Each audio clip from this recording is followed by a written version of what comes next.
we go. Okay. Are we live? We are now. We are live. Hi, everyone. Hello, Thanks everyone. for being here. Please share this out. Tell all your friends. Call them in. Invite them. Help us invite more folks to oh, there we are. I just saw us appear. Yeah, remember, it takes a little bit. Mm-hmm. Okay, good. Good. We are live. Sound. And let me put this over here. Yeah. All right. Now, I'm just going to find this over here. Oh. Maybe I have to refresh the page. Maybe. Perhaps. Good evening, folks. At least we're starting out earlier tonight. Okay. Yes. I'm so proud of us. Yeah. But, well, it's going to be a doozy, Oh, yeah. as they say. They We got have a lot been. to cover, don't we? And don't fall asleep this time. We started earlier so you can stay up a little later. That's right. Hopefully. That will help, folks. Okay, now I found us. Shoot. Get off of there. Okay. All right. Mr. Music, please. All right. Cue music.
Hey, everyone. Thank you for being here. Thank you for inviting people in and sharing this out and telling folks about our show.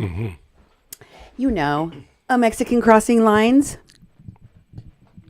here on 88.1 FM KPPPLP Fargo Moorhead, where we are adding local color to your airwaves. And tonight's topic, I have named it The Gift of Gab. The gift of gab. Yep. It's kind of reminds me of this Mexican saying we have, which is, si hay tacos de lengua, me como dos. And it's a commentary about people that have the gift of gab, people that have the ability To speak. No, not just to speak, to gab. Keep on talking. to gab, to use the words in a way. What the translation of what I just said was, the saying is, if there's if there's tongue tacos, I'll take two. And it's about the fact that the tongue has no bone, right? Mm-hmm. And in Spanish, when we talk about the tongue and we talk about the tongue having no bone, it's not something that can break. It's not something that it's like it has the ability to lie, basically, right? Oh, okay. So when someone says, if there's tongue tacos, I'll take two, it means, that person is a gabber. They're good at making the stories. I see. And a lot of the folks that we have seen are gabbers. They're very much about the gabbing and the storytelling.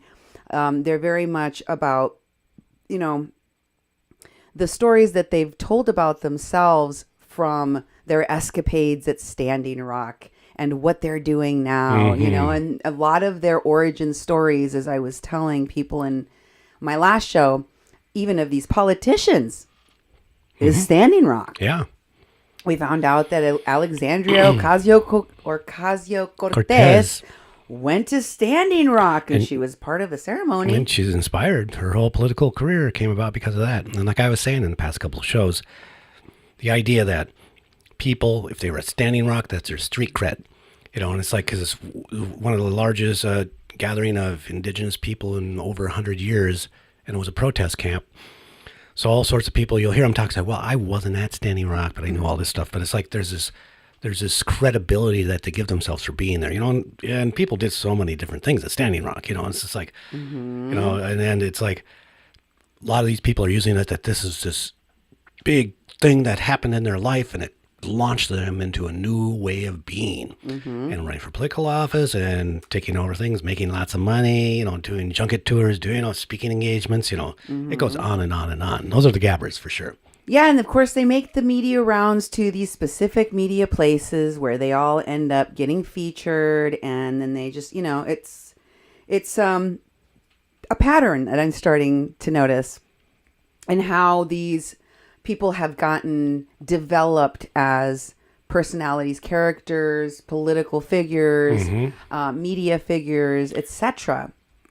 And I was talking about this on my last show, Desert Storm, and also Glitterati, where I was connecting all of the people that were coming out of these campaigns, specifically the one connected to Bernie Sanders, which Winnie Wong works for. She, of course, is one of the women that was working on the camp jointly with Wes's PR person, Seven McDonald. Yeah. Right. And Desiree Kane, their organizer, as Winnie Wong and others on that thread I showed you before were talking about, right? So I wanted to pick up where we left off. Okay. But first, I want to give a shout out to somebody that sent us in a really nice message from the UK. You want to read that, Duke? It's from Lee Anthony Beat. Mr. Beat. Mr. Beat, and to 88.1 FM Fargo Moorhead. Hi, me and my family are huge fans of the station. We never miss a show. We would love it if we could get a mention, please, from Lee Beat and the Beat family, listening from Birmingham, UK. Shout out. Beat family. Shout out to the Beat family. Thank you so much for that lovely message and for listening. Wow, we have worldwide following. It's always incredible to me when we get messages from across the globe. How many people have been following our shows and are reporting on Standing Rock, and it was so critical because there wasn't a lot of accurate reporting coming out of Standing Rock. And of course, now we've learned a lot of it was being, reported by many of these so-called news organizations that popped up there that were fake that are still running around the globe promoting a bunch of propaganda. It's very disturbing, and I think as people have become more aware that they were duped, it starts to, make them ask, okay, if all these people were actors, if all this was orchestrated, if this was this massive operation, why? Yeah, why? Why was it done? And what's the purpose of covering up your real agenda? Yeah. Well, I recommend that you all check out the 6-part series that I did on fake progressive agendas and some of the ways that those are funded and some of the stuff that was funding, that is still funding the people that went out to Standing Rock, many of the nonprofit groups and organizers. So that will help you understand one of the reasons or one of the whys behind this chaos that was created. Yeah. And another would be watching a recently released Last Word show, which is available on HBO, by John Oliver. You can also watch the clip that I'm about to show you about astroturfing on YouTube, and Nemo will share that link along with the comments in the show so that people can go find it. We're just going to show you a short clip of it here. Yeah. Before we do that, you mentioned going back and watching these shows, and what's really important is that we don't broadcast on the internet anymore. And so if people are listening to us in UK, you're going to Facebook. But there's another way. We run a website called kpppfm.com. And if you go there, we've been putting all of our shows up, and the actual podcasts, and many of those podcasts we actually run on the air here on 88.1 FM. And so the people in this community can listen to the audio portion of the show. And then we've been taking the Facebook Live videos and putting them on YouTube, and we embed that all in a page so you can see it. So you can go to Glitterati, for example, and see the show. It's hosted on YouTube, but then also the audio podcast and the links we have in there. But that's one way to go to kpppfm.com. If you go to the archives, you can see all the shows, but then you can go to the programs, go to a Mexican Crossing Line, and see just specific shows that have been done by Cindy and myself for Mexican Crossing Lines.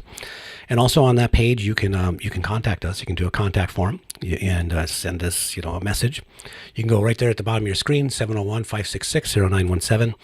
That's a message line. You can call us and leave a message, a voicemail, and some people have done that. Some people have called to complain. Some people have called to harass us. Some people have called to compliment us. And some people have called to give us information. You can do it that way, or you can do email, Cindy at kpppfm.com, or me, Duke, at kpppfm.com, or Nemo at kpppfm.com. And you can go to our pages on Facebook, the 88.1 FM Fargo Moorhead, the People's Press Project, a Mexi-Can. You can find Cindy on a public page at Cindy Gomez-Schempp. So there's many ways to get a hold of us, many ways to get us messages, and we do read them. And like I've said in almost every show is that if we haven't gotten back to you, if we haven't responded, it doesn't mean we haven't seen it, because we do comb through everything that we put out and everything that comes to us. We just might not have gotten to it because these shows is a great show you're going to see tonight, but it takes quite a bit of research and focus to focus on this subject and these subjects and lead to the next subject. And we take the things that people send us and we put them in the mix of when we're going to bring those things up and where they fit. So you might hear your stuff come out, several shows after you sent it in. So there's lots of ways. We do appreciate it. And also don't forget to donate to us. We're a nonprofit organization. We're a 501c3 registered with federal government and state governments. And, we're a nonprofit station. We basically exist with a small budget, for the tower and the equipment, and we're all volunteer. So any funding that we'd receive would go directly to the cost of the station, and you can donate at kpppfm.com/donate. Thank you. We appreciate those donations, your support, and the fact that you share our stories and spread the news of what we've been reporting on, specifically Standing Rock and the exoneration of Kathleen Bennett, which kind of led us down this rabbit hole. Yeah. Figuring out all of these figures, all of these people associated, and what they were up to. So this video, which I mentioned that you were going to play next, is the explanation of the why behind this. It's called astroturfing. Here it is.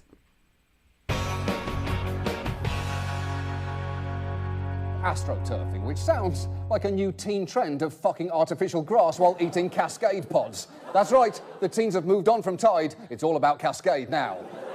Astroturfing is the practice of corporations or political groups disguising themselves as spontaneous, authentic popular movements. It's basically fake grassroots. That's why they call it astroturfing. It's a very funny, very clever name. Now, you are probably familiar with astroturfing as a concept from seeing ads by groups with generic, populist-sounding names like Americans Against Food Taxes, delivering weirdly specific messages like these. Washington is talking about a new tax on juice, drinks, and soda. They say it's only pennies. Well, those pennies add up when you're trying to feed a family. Washington, if you're listening, what doesn't seem like much to you can be a lot to us. Tell Congress, no taxes on juice, drinks, and sodas. Now, it won't surprise you to learn that Americans Against Food Taxes was not started by regular Americans pooling their resources together to take out a large ad buy on national TV about their #1 problem priority, a proposed soda tax. No, it was a front group for the food and beverage industry, which makes a lot more sense. Soda companies have a lot of money, at least enough to convince LeBron James to pretend he drinks Sprite. Sprite! Diabetes you can taste. And while you might think, well, yeah, but that's obvious, I'd never fall for AstroTurf bullshit like that, don't be quite so sure. Because with dark money surging in the wake of decisions like Citizens United, AstroTurf techniques are now becoming more sophisticated, effective, and dangerous, and they are not going away. So tonight, we thought it might be useful to take a look at some of those techniques to help us better spot them in the future. And let's just start with the names themselves, because sometimes groups are created with deliberately misleading names. For instance, the group Save Our Tips, which purportedly speaks for waitstaff, is an anti-minimum wage increase group funded by restaurant owners. The National Wetlands Coalition worked on behalf of oil companies and real estate developers, and the American Council on Science and Health has been funded by, among other things, fracking interests, soda companies, e-cigarette companies, and chemical manufacturers. So it's pure, straight-up opposite world. It's like if this show was called Funny Time Happy Hour with Chuckle Hunk John Oliver. It's just demonstrably false. We can't back that shit up. And look, it's not always easy to spot exactly what a group's motive is, especially with an ad like this. Tony here, and I'm mad. What's with you people tossing money at the Humane Society of the United States? These HSUS losers aren't even affiliated with your local pet shelter. For more information, go to humanewatch.org. That is a very strange ad, because first of all, if you're going to have a talking dog, why would you make him such a gruff arsehole? Hey, I'm Tony and I'm mad. The Humane Society's a bunch of losers, and if you disagree, you can suck my dog dick. And second, who would take out an attack ad on the Humane Society? A rival, even humaner society? Puppy mills? Self-loathing dogs? It's impossible to say for sure. All I can tell you is that ad is the work of Rick Berman, a PR expert who's known in the industry as Dr. Evil. He is known for his defenses of controversial products, from secondhand smoke to trans fats to payday loans. He's also created non-profit groups that have fought regulation of all of those things. In fact, it's one of those groups, the Center for Consumer Freedom, which was credited on that Humane Society attack ad. So, is the Center for Consumer Freedom a front group for Berman's corporate clients? Is it at all relevant that Rick Berman has shown up at events for the pork industry, an industry which has been targeted by the Humane Society in the past for the use of gestation crates, or, as Rick Berman insists on calling them, maternity pens? I can't say. I legally can't say. I want to. I badly want to. But I've been explicitly told I can't. You can probably guess, but I can't say it out loud. What I can say is that Berman rejects any accusation that he runs front groups for corporate clients, saying there is no front because there is total transparency, which is a little odd considering we don't. I'm going to show you of that. It's pretty good, right? Yeah. You want to watch. I want to keep on watching that. Yeah. I know it's good. It's really good. And sometimes I feel something is so important for our audience to understand or to learn about that I will read it. I'll go through it. I'll walk with, I'll walk through it just like I do with you and the kids. If I really want you to hear something, I'll sit down and I'll read it to you and we'll discuss it. Yep. So I kind of feel that way about this, but it's just too long and we don't have time. So I just kind of wanted to bait you into going and checking that out. Again, we'll share that link on this program so you can go find it more easily. It's called Astroturfing. It's on HBO, John Oliver. And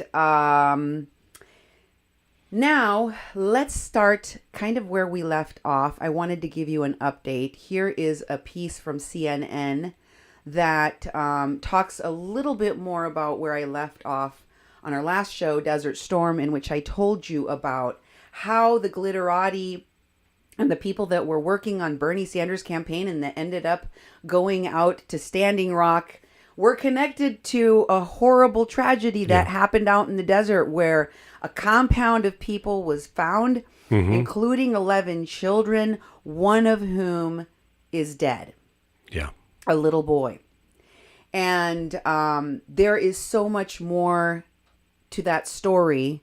I told you some of the stuff I found about not just what happened out in the desert, but the grandfather, who's the imam of a Brooklyn masjid called At Taqwa, and the allegations and the findings of and convictions of certain members of that mosque, and those being charges tied to terrorism, and how those people are connected to Linda Sarsour, who's working with Winnie Wong and working very closely with the Bernie Sanders campaign. Yes. And how those people are also connected to the BDS movement, the Boycott, Divest, and Sanction movement that got 2 people arrested by the Israeli government and deported. That was a part of the justice delegation that included 2 people from Standing Rock. Yeah. Chase Iron Eyes. Yes. And Tara Houska. Remember that? Yes. So I wanted to give you a little bit more detail, things that you don't know, that you should know, that you should go check out. Because in addition to all of the stuff that I told you that we'd found out happened out there, by the way, I wanted to make one correction. I showed the daughter of whom I thought was the security guy, but it's one of the imams. It's the imam's daughter. I see. So I wanted to make that correction. The daughter that I said, that was the motivational speaker, and I showed her I think her LinkedIn page. That's the daughter of the imam. So, excuse me, I wanted to give you this update about what I have learned since then, including that the group of people prior to this raid had been in a car accident. And in the vehicle during the car accident, which resulted in the car being flipped, some of the people even having to go to the hospital due to their injuries, were the kids. The kids were in the vehicle when this car accident happened. And also the guns. And somehow, and the police were there. And somehow the children slipped through their fingers. The whole situation. And the guns. Yes, all of that just slipped through the cracks somehow. Leading to this tragedy where there was a raid and there's a dead baby inside. In addition to that, I wanted you to see this from CNN. It says that the boy suffered from seizures that required constant care and medical attention. His mother, Hamika Ramzi, previously told CNN. After a trip to Saudi Arabia, so remember the passport that they found on site? Yes, yes. That belonged to Siraj Wahaj, and he had used it when he was in Saudi Arabia prior to coming here. In fact, he said that when he was in Saudi Arabia and was around only Muslim people, all Muslim people, that's when he knew he didn't want to be around non-Muslims anymore. Yeah. And when he came back to the United States, this prompted him to go out to the desert. And of course, I guess he also stopped and kidnapped his kid. And this is the reason that he was in the UK. I know that he went to see an imam in the UK. He learned some kind of ritual or something. But Siraj Wahaj said he wanted to stop giving his son medication for the seizures that he suffered and his medical condition, and wanted instead to perform rituals to, quote, cast demoned spirits out of his body, out of his son's body. This was what Ramsey, the mother of the child, told investigators, according to prosecutor John Lovelace. Wow. So, in addition to all the things that I told you about were involved, there is also exorcism, rituals, allegations of witchcraft. There's a whole lot more. Yeah, It's kind of crazy. it is. It's actually not just crazy. It's incredible. It's almost too much to believe that all of this was going on and nothing stopped it from happening. Mm-hmm. And all of the things that occurred, including, like I said, a car accident where the car was There are flipped, cops. the children were involved, and the guns were there. And they got away. Yeah. So, that's all for now on that. And I also wanted to mention really quickly, because we covered it, Darren Patterson, the man that I reported about killing a Native American man here in the downtown of Fargo, Yep. at the Hodo, outside, of the Hodo, in the street, violently punching him and killing him. A man with a violent past of doing this kind of violence, with a prior conviction for doing exactly this kind of violence. Also at a bar. Yeah. Basically got away with murder. He got 18 months after killing a man in our downtown. Wow. Mr. Peterson. Mm-hmm. It's That's really sad. That's and unjust, and it took a long time too. But he had some highfalutin lawyers and money behind him, so it's like, that's really sad. We actually have the original show we did on kpppfm.com, so you can listen and watch what we put out there. It was quite a while ago, and his trial kept on getting postponed and postponed and postponed, and now they've basically tried him and without very much media attention. They escaped all the media attention because they waited so long. The headline was even disturbing to me, because it said that, Darren Patterson was sentenced for 18 months for fatally punching a man in downtown. He killed him. You can't even say the word. Yeah. Like, he killed Jamie Grant. Yeah. And Jamie left Grant. his child orphaned of his dad. Mm-hmm. I think his son was only 3. I mean, Yeah. he had like a miracle baby. Mm-hmm. He'd always really wanted to have one, and they had a lot of trouble. Wow. And they finally had their miracle baby. Mm-hmm.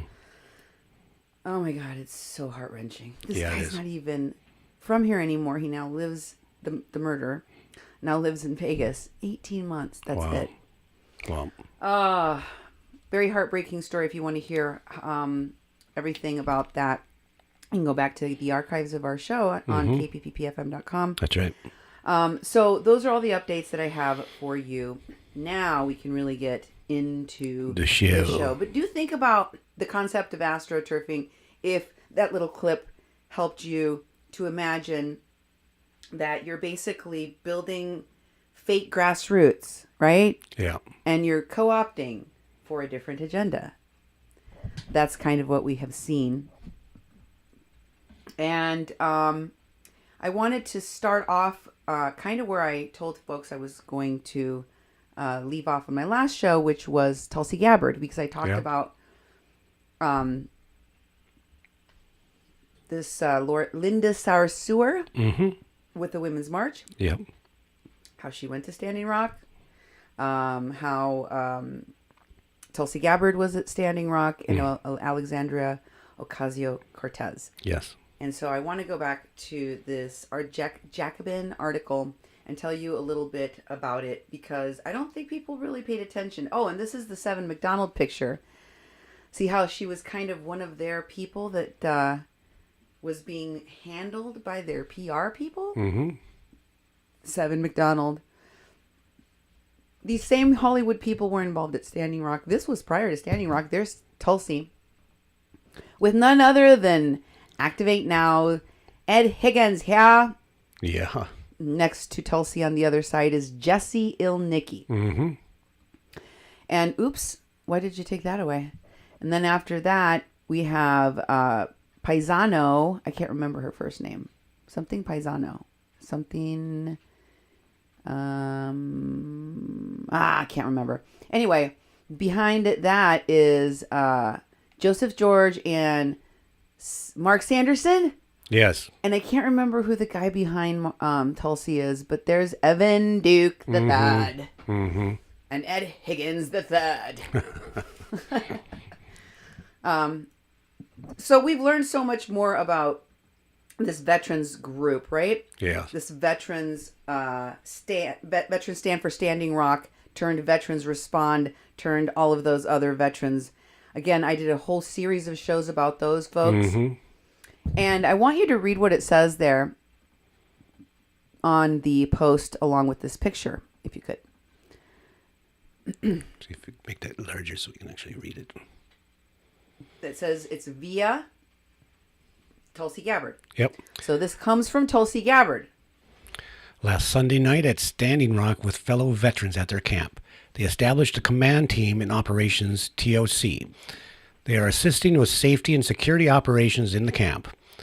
I am honored to have met these incredible veterans who inspire as they continue their mission of service. They are in this for the long haul, planning to stay until the drilling pad and construction equipment are removed. No dapple, Miniwakoni. Water is life. Veterans with Ed Higgins. Okay. We now know, of course, Ed Higgins is not a vet, that he got kicked out for testing positive on cocaine. Mm-hmm. I don't know about Evan, but this was definitely some kind of validation. Yeah. And I did an interview with Joseph George. Yeah. I don't want to play that tonight, but I do want to play it at some point. It's pretty interesting. Mm-hmm. And he told me that, because I asked him, why were you guys the security detail for Tulsi Gabbard? What kind of security threat what was posed for her at the camp? I thought there was no danger to anyone at the camp. And then he was like, well, she didn't really need to have any security needs. Yeah. There's just fans. Yeah, they were following just around. fanboying. Yep, I remember that. He told me they were just fanboying, basically. So all of that, we were the security detail. Nah, not really. They were just fanboying, and they got to go along for the photo op. But again, it's all about the illusion, right? Mm-hmm. The illusion. Here is a post with oh no, not that yet. I won't get to Evan, Duke, and Terry yet. Let me tell you more about this article. Do you have the Jacobin article? Yeah, it's up there. Okay. Let's focus on that for just a minute. Because oh, well, you know what? I think I will go to Evan, Duke, Tara. It's like Go ahead and go to the next one. earlier ones, yes. Sorry, the earlier ones.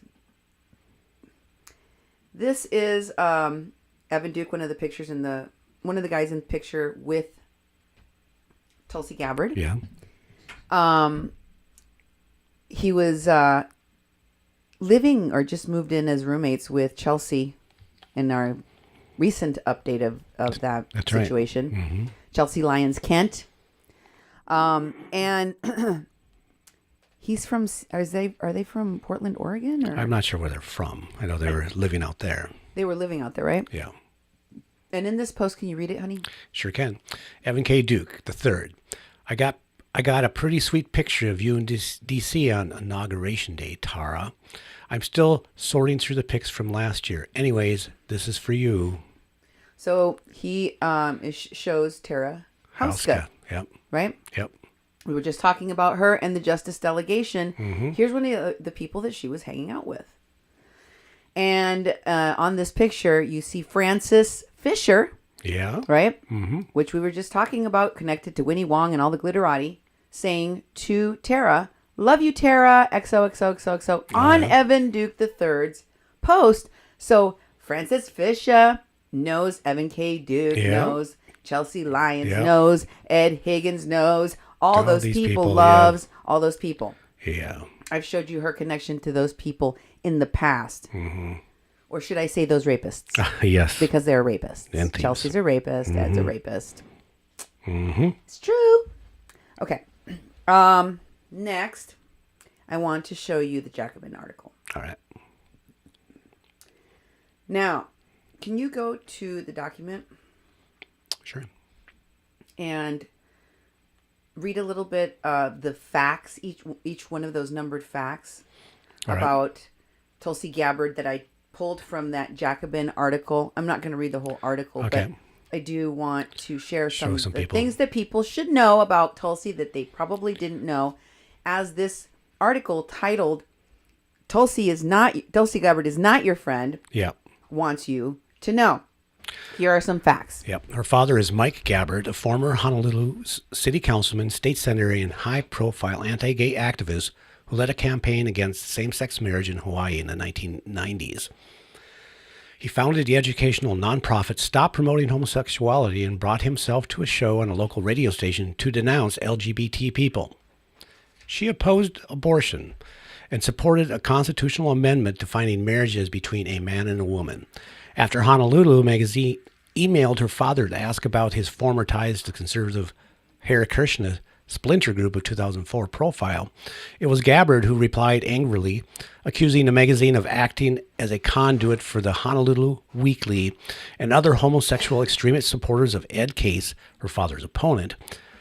Another point, the same year she used her platform as a state representative to testify against civil unions, calling the claim that they were different from same-sex marriage dishonest, cowardly, and extremely disrespectful to the people of Hawaii, who had voted in favor of a constitutional amendment in 1998. So that's a quote of hers. Yes. Did you read the quote so that people knew that was a quote from Tulsi? Okay, this quote's right here. Okay. Her quote was dishonest, cowardly, and extremely disrespectful to the people of Hawaii, end quote, who had voted in favor of a constitutional amendment in 1998.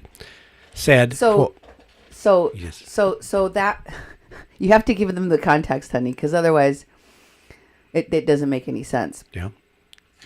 And of course, this is partially about her father, not her. That, to be fair, Mike Gabbard is not Tulsi Gabbard, and just because he's an anti-gay activist doesn't mean that she is, right? Mm-hmm. I want to just make that clear. But she herself also, when people were asking him about some of his weird conservative Hare Krishna cult type thing that he used to do, which again is also him, but you know, that's what she was raised in. Yeah. She was raised with a dad that had like a Hare Krishna cult kind of thing that he was part of, which of course meant she was part of it too. Yeah. She was raised in a culty family, in a homophobic culty family. Yeah. She said to one of these magazines asking questions, "Hey, you're acting as a conduit for the Honolulu Weekly and other homosexual extremist supporters. of a guy that was her dad's opponent by the name of Ed Case. I see. She said that. So, whether she was parroting something her father wanted her to say, who knows? She was defending her dad. But she said that. Okay. She said homosexual extremist supporters. Have you ever heard of homosexual extremists? No. What is that? I don't know. Can someone explain what homosexual extremism is? That sounds... that's made up, isn't it? I think so. Okay. Now, just to be clear,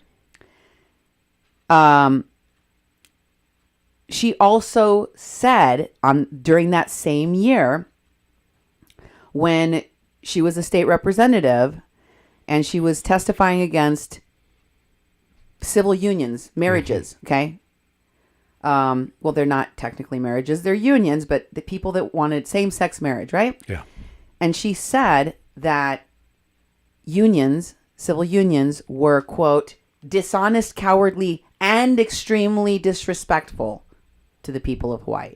Those are her words. Yep. That's what she said. I know she said it a long time ago when she was younger, but she did say it. And I think that it bears remembering her roots, because we don't know if she truly changed or if she is now just concealing what is not going to be acceptable to a large portion of the population. Right? Yeah. So you just got to take it underground. Kind of like the president. He doesn't have the N-word in his vocabulary, he says, but he's a racist. You know that you know that you know, right? Right. Okay. So, going back to the article, Tulsi Gabbard also said, as Democrats, we should be representing the views of the people, not a small number of homosexual extremists. There it is again. Yeah. Okay. So I do want to point out that, of course, she has done a 180 since that time. She has changed radically. She does not hold a lot of these views anymore. In fact, she's voted for gay rights as a member of Congress. She's done a lot of things that would appear to make her seem as if she has become more progressive in her thinking. She turned around, as they say. I've heard that's... I don't know for sure what I don't know. Jacobin is making, and of course this is the opinion of the writer of this article, right? You need to make up your own mind what you think about this. Yeah. But what it is saying is that there is cause for concern, and there's a lot of evidence for that concern. And I think that we have to start thinking like this. If we know that they're coming dressed in sheep's clothing, but underneath there's actually wolves, we need to check and verify before some sheep end up dead. Yep. Y'all feel me? Because this stuff is getting dangerous. Well, I agree. I agree because I've always had a hard time, and I understand people can change their political views and they can learn, they can change.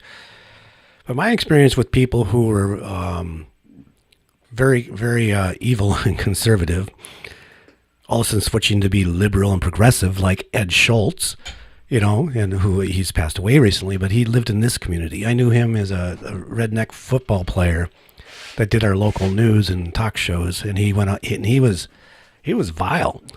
It was scary. I'd bring people into the radio station, and he would just yell at them, and very, very conservative, anti-people of color. Then one day, he went to a homeless shelter, and he was reborn into the progressive agenda. And he went on to work for, huge, national media corporations and on and on and on. But I never liked that guy because he was dishonest. He was dishonest. That he really changed. I think they become what is expedient at the time. Yeah, and what gets them further ahead. And so, for Gabbard to be like anti-gay, especially in Hawaii, which was the first state out of the 50 states who passed a same-sex marriage law in their state. For her to say the sorts of things that it's minority, extremist minorities, it's like, how did that change? She better have had some sort of coming out process that she can like point to and really explain herself, because you can't trust that. And, and for all these vets to be hanging out with her because she was like some sort of celeb, it's just, I don't trust it. And I think a person has to do a lot when they are out saying hateful things, and then they turn around and say, I'm not hateful anymore. I'm actually the opposite. It's like, well, how did that happen? And how are you maintaining that? How are you being a good ally? That stuff would need to be explained to me before I could ever even think about trusting a person. And I still might not. Yeah, I don't trust it. No. Because I need to see, we shouldn't find any evidence of that kind of thinking in her behavior still today, but there is. So I gotta say, here's what I learned from the article. Well, actually, we were up to number 6, weren't we? Oh no, 5. We were actually at 5. Yep. So number 6 is that Steve Bannon is a big fanboy. Steve Bannon has published a lot of articles based on things that she has said in television, and she has gone on Fox News a lot because Fox News also loves Tulsi Gabbard. Yeah. Yeah. Huh. And Breitbart loves Tulsi Gabbard, and Steve Bannon specifically loves Tulsi Gabbard. Okay. And Gabbard, her almost tunnel vision like focus has been to focus on the vets being able to come home. But the way in which she does it is nationalistic. It's nationalism that's like dressed up in no war, in peace, in anti-war. Kind of like what we saw happening with Cassandra No War Fairbanks. Cassandra No War Fairbanks. That's right. Yeah. It's a fake way of making something that's already popular, like nationalism is in America, and jumping on that bandwagon. Veterans, right? But there's something more sinister behind it.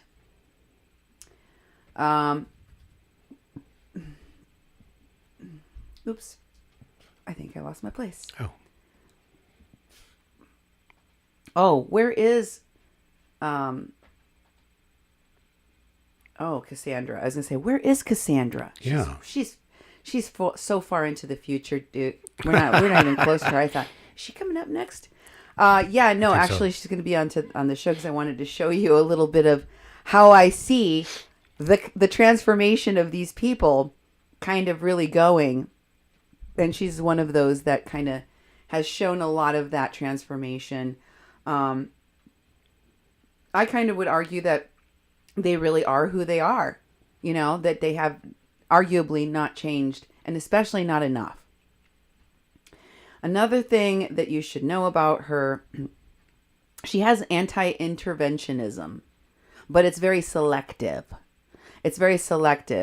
And her brand of anti-interventionalism has been praised by none other than the KKK Grand Wizard David Duke, who called her to be named Secretary of State.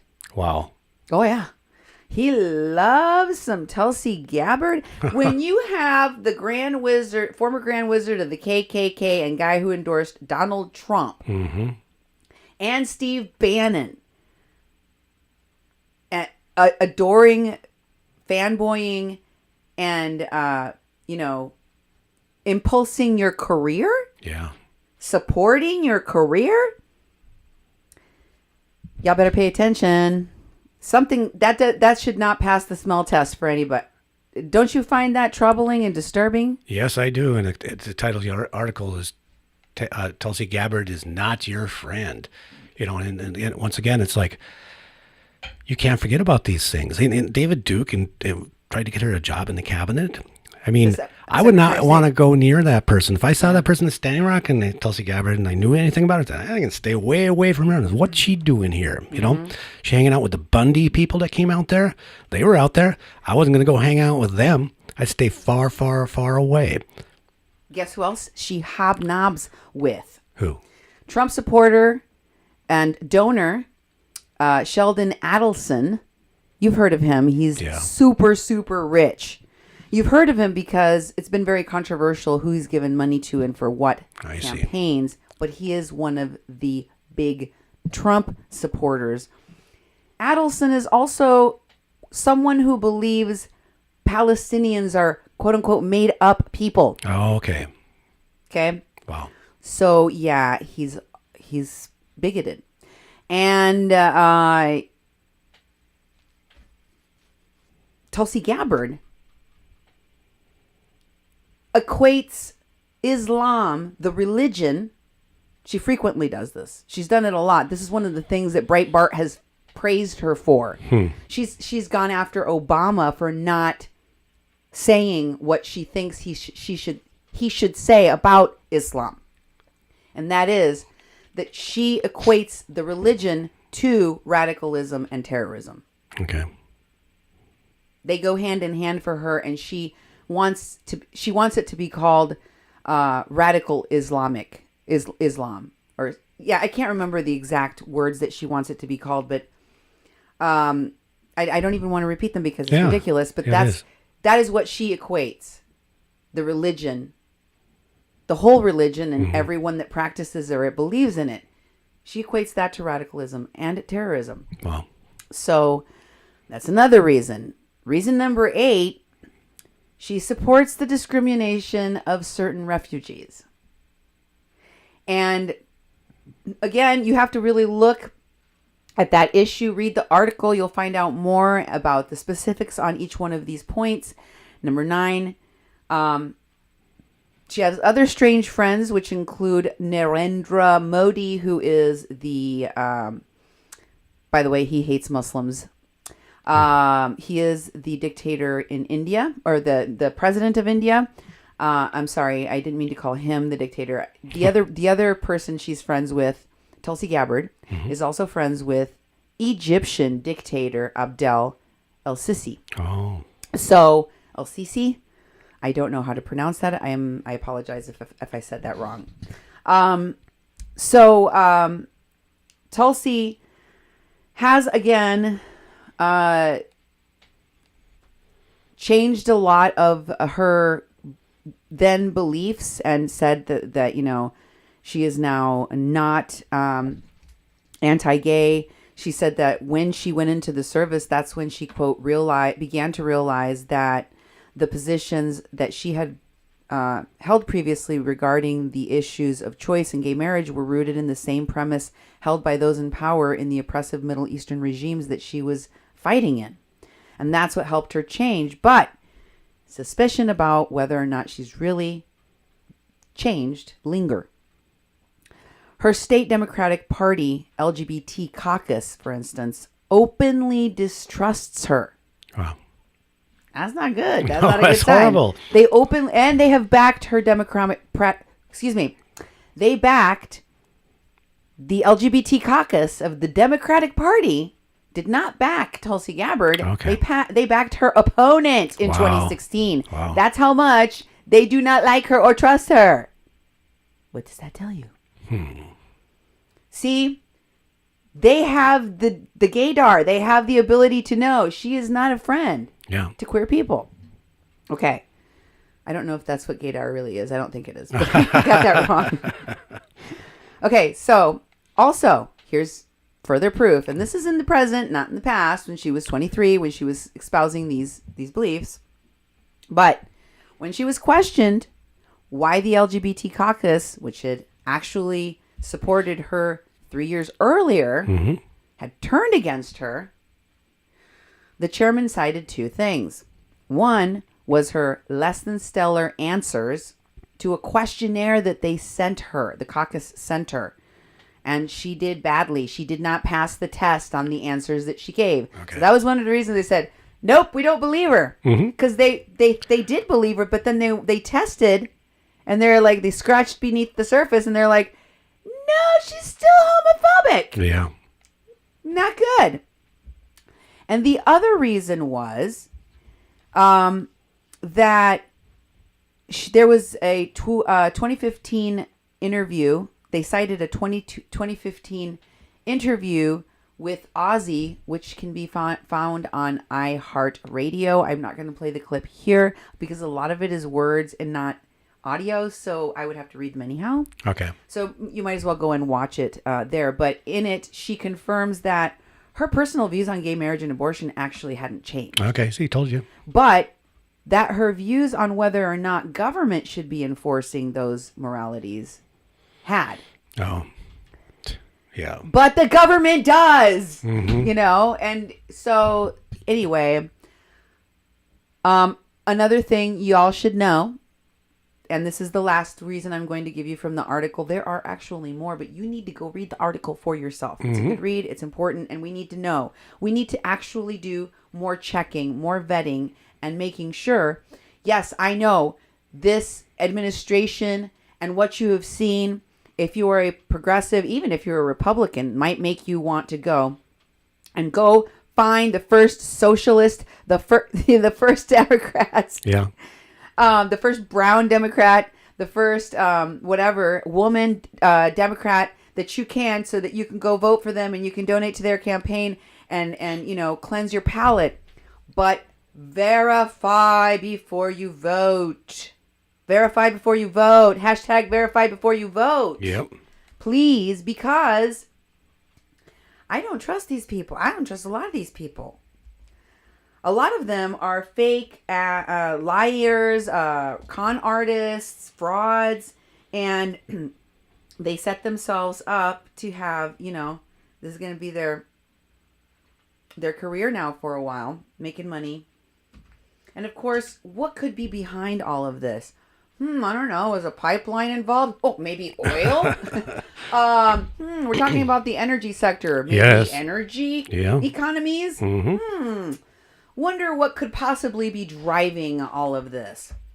And why would Hollywood benefit? Why would some documentarian like Josh Fox and all of those people benefit? Y'all got to watch our shows more often. We've gone through a lot of this stuff on my shows that I did on Fake Progressive Agendas, parts 1 through 6. Nima will drop all of those links in the comments of this show so you can go back, catch up, and learn about all that stuff. Yeah. And have a better understanding of not only that you were duped, but why you were duped and from where. Where did this come from? Okay? Here's the last thing that I'll tell you about Tulsi, which should give you chills.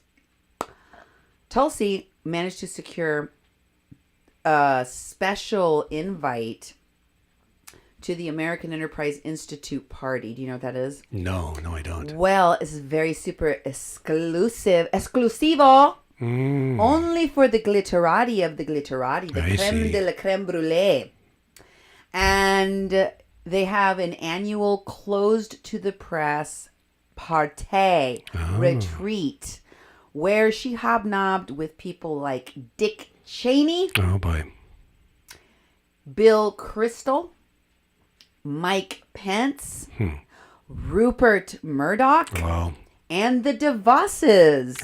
Wonder if Eric Prince, the Tiger Swan guy was there. Yeah. Because you know, Eric Prince, the Tiger Swan guy, he's Betsy DeVos's brother. Oh, yeah. Did you hear they're trying to privatize the Afghanistan war? No. Yep, that was in the news today. Wow. They're going to privatize their mama. They're going to privatize su chingada madre. Que la privaticen. That they want to privatize everything. Privatize the prison. Privatize the schools. Remember that senator in Mexico? When they were doing that? That's why here at a Mexican crossing lines, I'm telling you the future. I already seen what happened in Mexico. Yeah. Now you got senators running around because they're taking away security clearances from all of these people. Like we're a banana republic. And what a Mexican was trying to tell you about this years ago. Yep. I've been trying to tell you what's coming for you. You need to listen.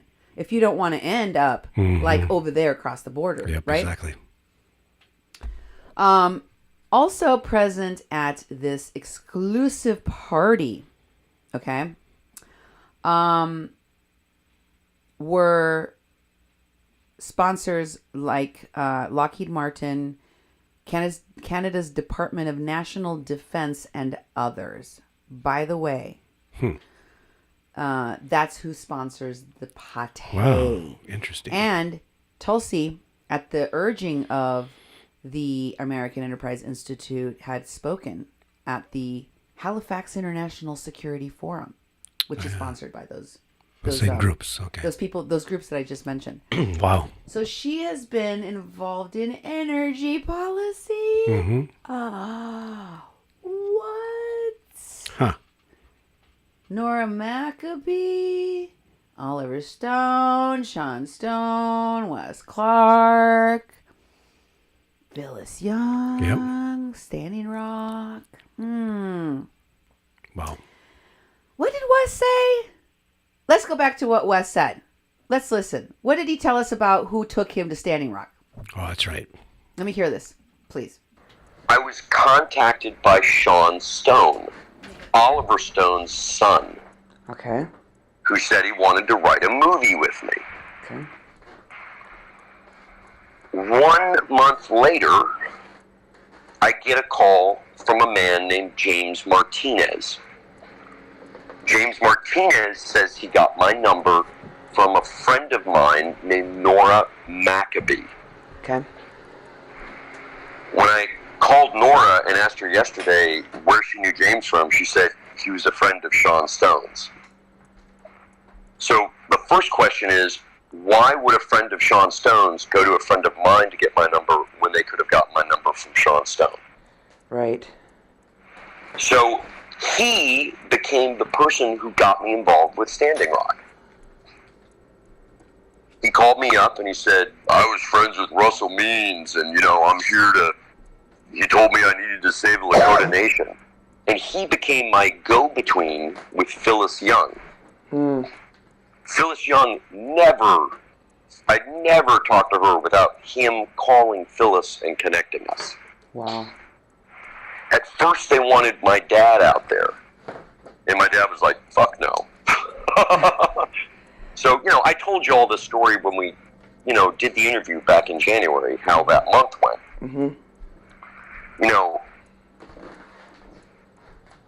I think almost everybody surrounding me out there and in the leadership of Veterans Stand, this may sound crazy, is part of this Russian operation. Oh, yeah. I don't think that's crazy anymore. Not only that, I think these people are the people who are going to pull off the proverbial Reichstag fire to put us under martial law through orchestrating a race riot in Flint, Michigan, in combination with a pipeline attack in the Dakotas. I've been hearing about that in Flint for a while. Like ever since I covered this story. Remember I said I got death threats when I came back from Standing Rock? Yes. They were specific to Flint. Wow. Wow. And all those people I was out there with, like the people directly around me, I'm sure you're going to recognize these names. Evan Duke. Yep. Travis Biolette. Yep. Chris Dussing. Possibly Sadef Buyakmatan. Yep. Jesse Ilnicki. Yes. Mark Sanderson. Uh-huh. And someone I didn't meet personally out there, but somebody who was involved with this group named Nico House. Wow. Now, all of these fucking people have reached out to me since the Intercept article. And it's mainly to find out what I've known. I tell all of them, I think I'm a fucking infiltrator, but I don't have proof. And I tell them, I think everybody's being used as part of an op. But, I mean, Cindy, just with what I can learn on Facebook, like I've learned the greatest way to find anything out is do the Google search, but do it from 2015 back. Yeah. But here's the other freaky thing. Every person out there in that leadership team had some backstory that connected them to me. Sure. So, Chris Dussing was supposedly a rifleman company commander in K4 under my dad's command during the war in Yugoslavia. Wow. Do you recognize the name Jen Spalding? That sounds familiar. Jen Spalding was the officer in charge for the Eagle Butte staging area. Oh, yeah. Jen Spalding, when I met her, was, by the way, one of the first people I met when I walked into the fucking casino. She was sitting right outside that little fucking restaurant in a wheelchair with a fucking heart device on, telling me that she'd just gotten out of chemo, she had 6 months to live, and that she was in this state of affairs because of a brutal attack she'd suffered in the military where people kicked her in the head. I also suffered an attack in the military where I was kicked in the head. Uh-huh. Okay, anyway, so she was the head of the people down in Eagle Butte. And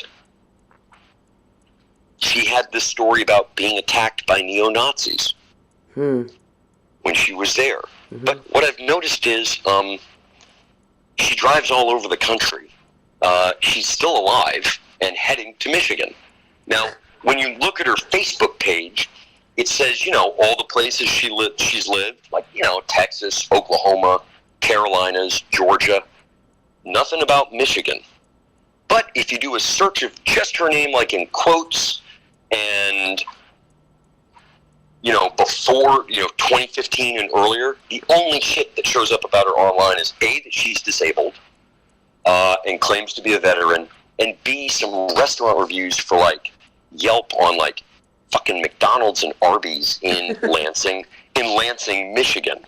Are you starting to see all the weird shit? Yeah. Oh my Okay, gosh. so this guy, Nico House, reaches out to me, I don't know, a week and a half ago. And he, do you want to talk about Tiger Swan? And I basically have told most of these people, dude, I'm backing the fuck off. I don't want anything to do with any of this. This is over my head. Yeah. But he wanted to talk to me. So I researched Nico House. Nico House on Facebook was the head of the student Bernie group in either North or South Carolina, one of those fucking, either North Carolina State or South Carolina State. Mm-hmm. Doesn't say he's a veteran on his Facebook. But if you search deeper online, he is a veteran. Okay. So why would you not admit you were a veteran on Facebook? And then his place of employment is a high-priced real estate company based in Miami that only sells real estate, super luxury real estate, in Manhattan and Miami. Huh. And this guy uses GoFundMes to go to the People's Climate Summit. And when I talked to him on the phone, he said, dude, because, con men, they can't help but fucking brag. Mm-hmm. So he's like, I was the first guy to turn everyone against Hillary when WikiLeaks came out. So then I was like, ding, ding, ding, ding, ding, ding, ding. And I went back and I looked at every one of these people in this fucking group. To include, by the way, Victory Lundquist. Really? Who is another one of them. Mm-hmm. That Nico House has been mentioned to me several times in connection with Ed Higgins by some of the other whistleblowers I've been talking to. And I had never heard that name before, and now I'm hearing it all the time. Yeah, because they all met up at the People's Summit together, and then they all went to Flint. Yeah. And then... And here's the thing. Did I tell you about Chris Dussing, that he has a Russian wife that he married so she could get a green card? Nope. Yeah, he's the commander of the vets on the Cheyenne River Res. And he told me last week that he was talking about, like, armed patrols around the pipeline. And I'm like, dude, what are you even doing looking at what's going on around the fucking pipeline? Because it's full of fucking oil. You can't do anything. It's there. It's full of oil. Yeah. So why is he noting where the patrols are on the pipeline? You see see what I'm saying? Like, there is a two-pronged terror attack that's like quite literally a false flag attack that's going to happen whenever Trump reaches that point when they're about to fucking put the cuffs on him, which may be in the next week, because they're all in Michigan now. I know. And they travel through Lawrence, Kansas a lot. Yeah, There's some kind of staging area for them as they move between Cheyenne River and Flint. But these people are all fucking connected. And by the way, Mike Wood has like $450,000 fucking dollars in multiple bank accounts that he never paid out to vets or water protectors or donated to the tribe or put into a legal trust or anything. He just kept the fucking money. So, after that show where we played this clip the first time, I've gone back to this clip, and I think it's useful for you to hear the whole thing again and again and again, because there was a lot of names in there that we didn't know before. Mm-hmm. We hadn't explored them. And when I went back to try to this all started when I was trying to find out about Ryan Laurie. Remember? Yeah. Way back then? Yeah. And I even called Wes again. I'm like, can you remember? And he didn't. So I was like, okay, it's on the tape. So I went back to this. I was trying to figure out what he had told me about the Reichstag fire and the guy that's leading, the Nazi leading the Promise Camp and all this stuff. And I was like, okay. So there's a Nazi leading the Promise Camp out in Flint, Michigan. Then I looked into it, and I showed you on my show. Mm-hmm. He's got the tattoos. He's got the history. He got upset that I showed stuff from so long ago. He didn't say, though, that's not who I am now. I've shed those. I've changed. Here's an article where I repudiated my past skinheadness. Yeah. Or nothing like that. There's no evidence of it. And again, I have to say, where did these people come from? Yeah. And why are they, not telling you about their past? Why are they hiding some of the things that continues to connect them to their past? Because it seems like they're just trying to keep it on the down low. Mm-hmm. And that's not okay. That is deceitful. And if you're trying to deceive people, if you're lying to people, if you're hiding the things that we would not support in a person, much less in a politician or a leader, then you're defrauding the American public. And that is not right. People should be prosecuted for doing that. It's not okay for people to, under false pretenses, make people believe this, But as I've told you, astroturfing is a thing. It's happening. Yeah.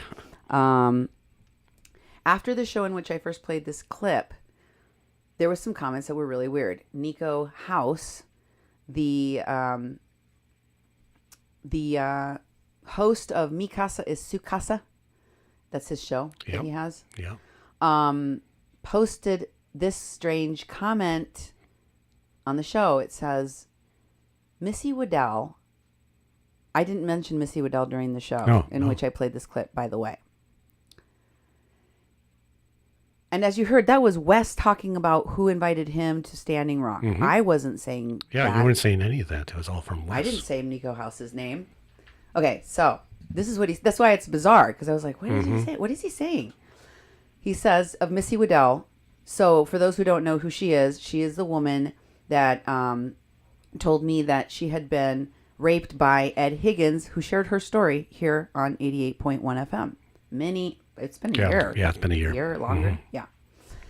So he's talking to her, and she had told me, which is why I kind of understood what this meant, that she had gone to him and to many other people, including H.A. Goodman and others, and told them about what happened to her, and that nobody among the progressive groups, which she said were, as far as she knew, friends with Ed, which is why they were covering for him, and no one would expose what he was doing.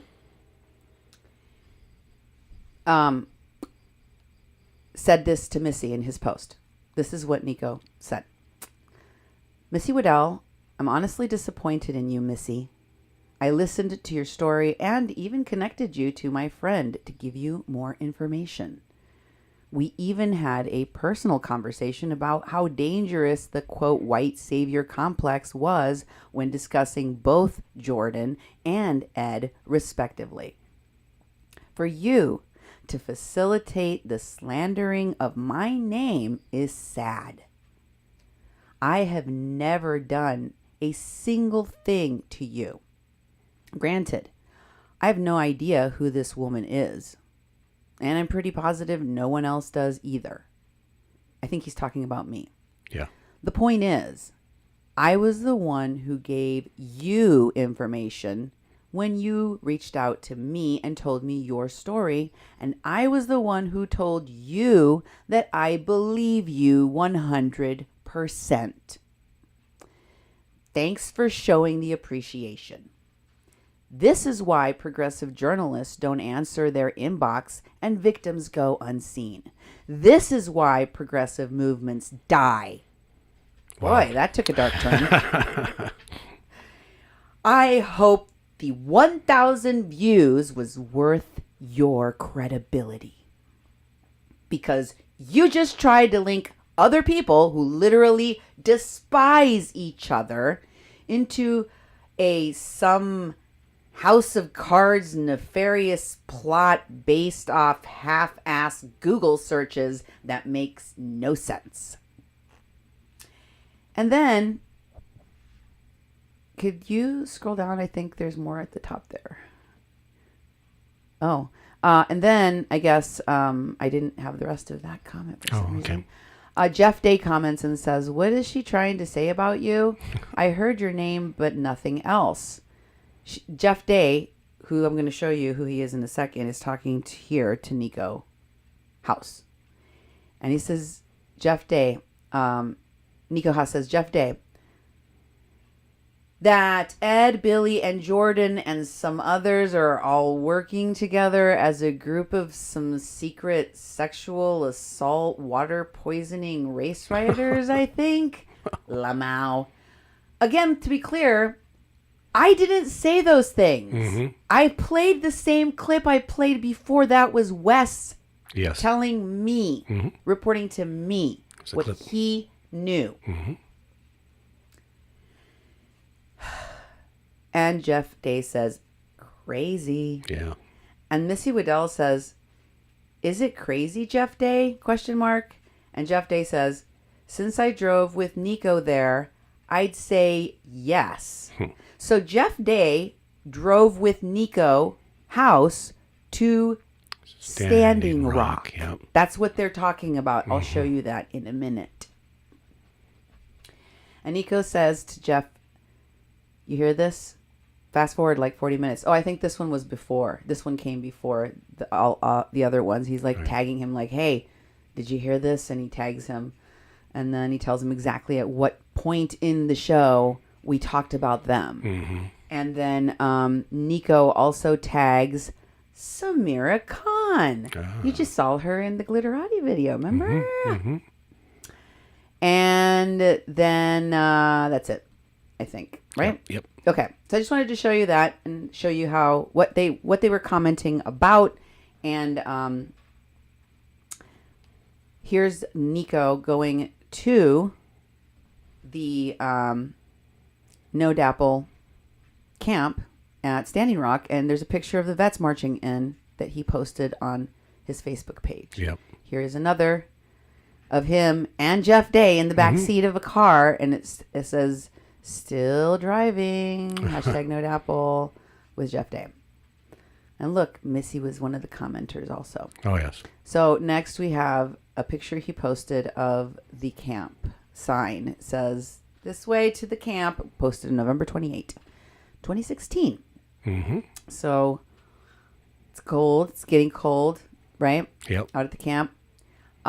This is a picture of I think it was Nico House pulling Jordan Sheridan, or yes. maybe he took the picture, but he posted it. And Jordan Sheridan is sitting on a sled with a big, stupid smile on his face. Yeah, that's when he's sliding down a slippery slope. I see what you did there. Mm-hmm. It's very nice. I like it. Can you read that comment by Nico, please? Yeah, all of the water protectors had a much-needed break from protesting. Bobsledding was enjoyed by many, but still much work to do, though. But they deserve to have a little fun. So obviously, at this point, they weren't fallen out yet, Nico and Jordan. Yeah. That's right, he talks about as that. he's talking about in his comment, is like, I told you what a bunch of jerks these two, Jordan and Ed Higgins, were. Not here, though. Here you're bobsledding with him. Exactly. And having a good time and doing work with him. Mm-hmm. Got lots of work to do. That's your post, Nico House, on your page on November 28th with you and Jordan Sheridan going for a ride. Yeah. Yeah. And I think you took a lot of people for a ride. Mm-hmm. Jordan Sheridan took a lot of people for a ride and raped a woman. Yeah. Raped a woman with Chelsea Lyons, Kent. And here's a post that Nico made. Could you read that Yeah, for me? let's get this Please. a little bit bigger. Pretty please.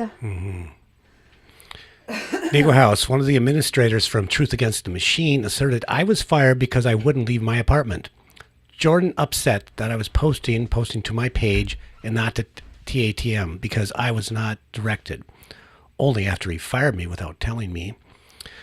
In a sense, she was correct. My car was my apartment, and I never left it because when I couldn't afford an Airbnb for the night, that is where I slept, hence the luggage. In a sense, Jordan was also correct. I was posting my page. Do you know why? Because Ed Opperman has a radio station he is running and gave me my first opportunity to ever be heard by an audience outside of my own. His name is on the line every time I couldn't do my show. He never chastised me. He never insulted my integrity or claimed I wasn't dedicated. He was honestly so understanding I couldn't believe it. But also, I have fans who donate every month so that my show can go on. With those donations, I am able to afford unlimited data for my devices, so even when I can't afford food or a roof, I can still give them what they paid for. And to my understanding, they appreciate that. You wanted to knock me down, right? You wanted to make yourself the victim. I was never going to call you out on the shiz you pulled, because the only thing it would do at best was cause an unnecessary rift in the movement. So you win. I was at my lowest financially. I was lucky if I ever got to pull out $100 for the week by tricking my bank by depositing just enough to get out of the negatives. He makes it sound like he's homeless. Well, he's homeless and he doesn't have much money. So, but we've seen he's in an apartment or something with a cat. He has a cat Yeah. when he does his shows. So I think he's actually referring to the fact that he's on the road all the time. So he's literally living out of a car. Yeah. And probably hotel rooms, I'm sure.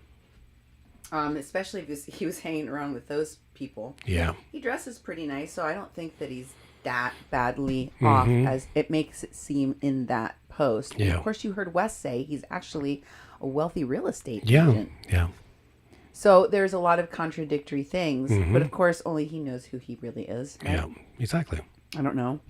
And I don't know how much Wes knows about this guy. What, this is what he told me his research is, but he seems to know all of these, be connected to all Yeah. of these He knows something about people. everybody. Yeah. So here's a picture of that he posted where Z is commenting. And this is, again, Truth Against the Machine, the Jordan Sheridan media platform he created after he went to Standing Rock while still working for the Young Turks. And Z says, it's ironic because you were fired from Truth Against the Machine because you wouldn't leave your apartment to actually investigate anything. Oh. This is the comment that he was He's responding responding to. in that post you just read. Like, it's funny that you would say that because blah, blah, blah, blah, blah. All of that was in response to this one comment by Z Cohen, who was the producer at TYT, and also then later at Truth Against the Machine with Jordan Sheridan, who we talked to about the Kathleen Bennett case. Yep. And said they're too busy. Didn't have enough resources. Didn't have enough resources, but they had. Nico wouldn't leave his house. They can't do it. No. He wouldn't investigate anything. Your arrogance astounds me, she says very dramatically. Next, I have a post of Nico with Tim Black. Oh, yeah. He's one of those fake progressives, fake progressive agendas. If you watch fake progressives, and I think that's what it was called, fake progressives. But you could also search for Steve Grumbine on our search bar Okay. on KPPP, Yeah. and you could find it. And if you're just tuning in, you're listening to a Mexican Crossing Lines on 88.1 FM KPPP LP Fargo Moorhead, where we are adding local color to your airwaves. So here is another picture of him talking to none other than Billy Taylor. Oh, interesting. Didn't some people suggest that you become Billy Taylor's friend? Yeah, just recently. A friend's suggestion. Billy Taylor. I said, no, I don't think so. You're like, you already know too much about that. Yeah, exactly. None of it is very promising Or is it? friendly. So here they're talking back and forth. I just wanted to show you the associations between these people who they're commenting with or hanging out with, etc., etc. Yep. Nico House. Remember that I showed you how Tim Black was on Alex Jones's show and they were talking and he's like, "Hey brother." Hey, brother. And Yes. I told you these people, they go from one thing to the other, or do they? Yeah, exactly. Or do they? Watch the astroturfing thing. You'll thank me. So, let's just go to the next one. I mean, they're talking about Jill Stein, whatever. I just want to show you all of the people. There's Steve Grumbine. I told you. Go search Steve there. He's associated with him, and this was from an event. That Steve Grumbine one was from an event that I'm going to show you more about later. Okay.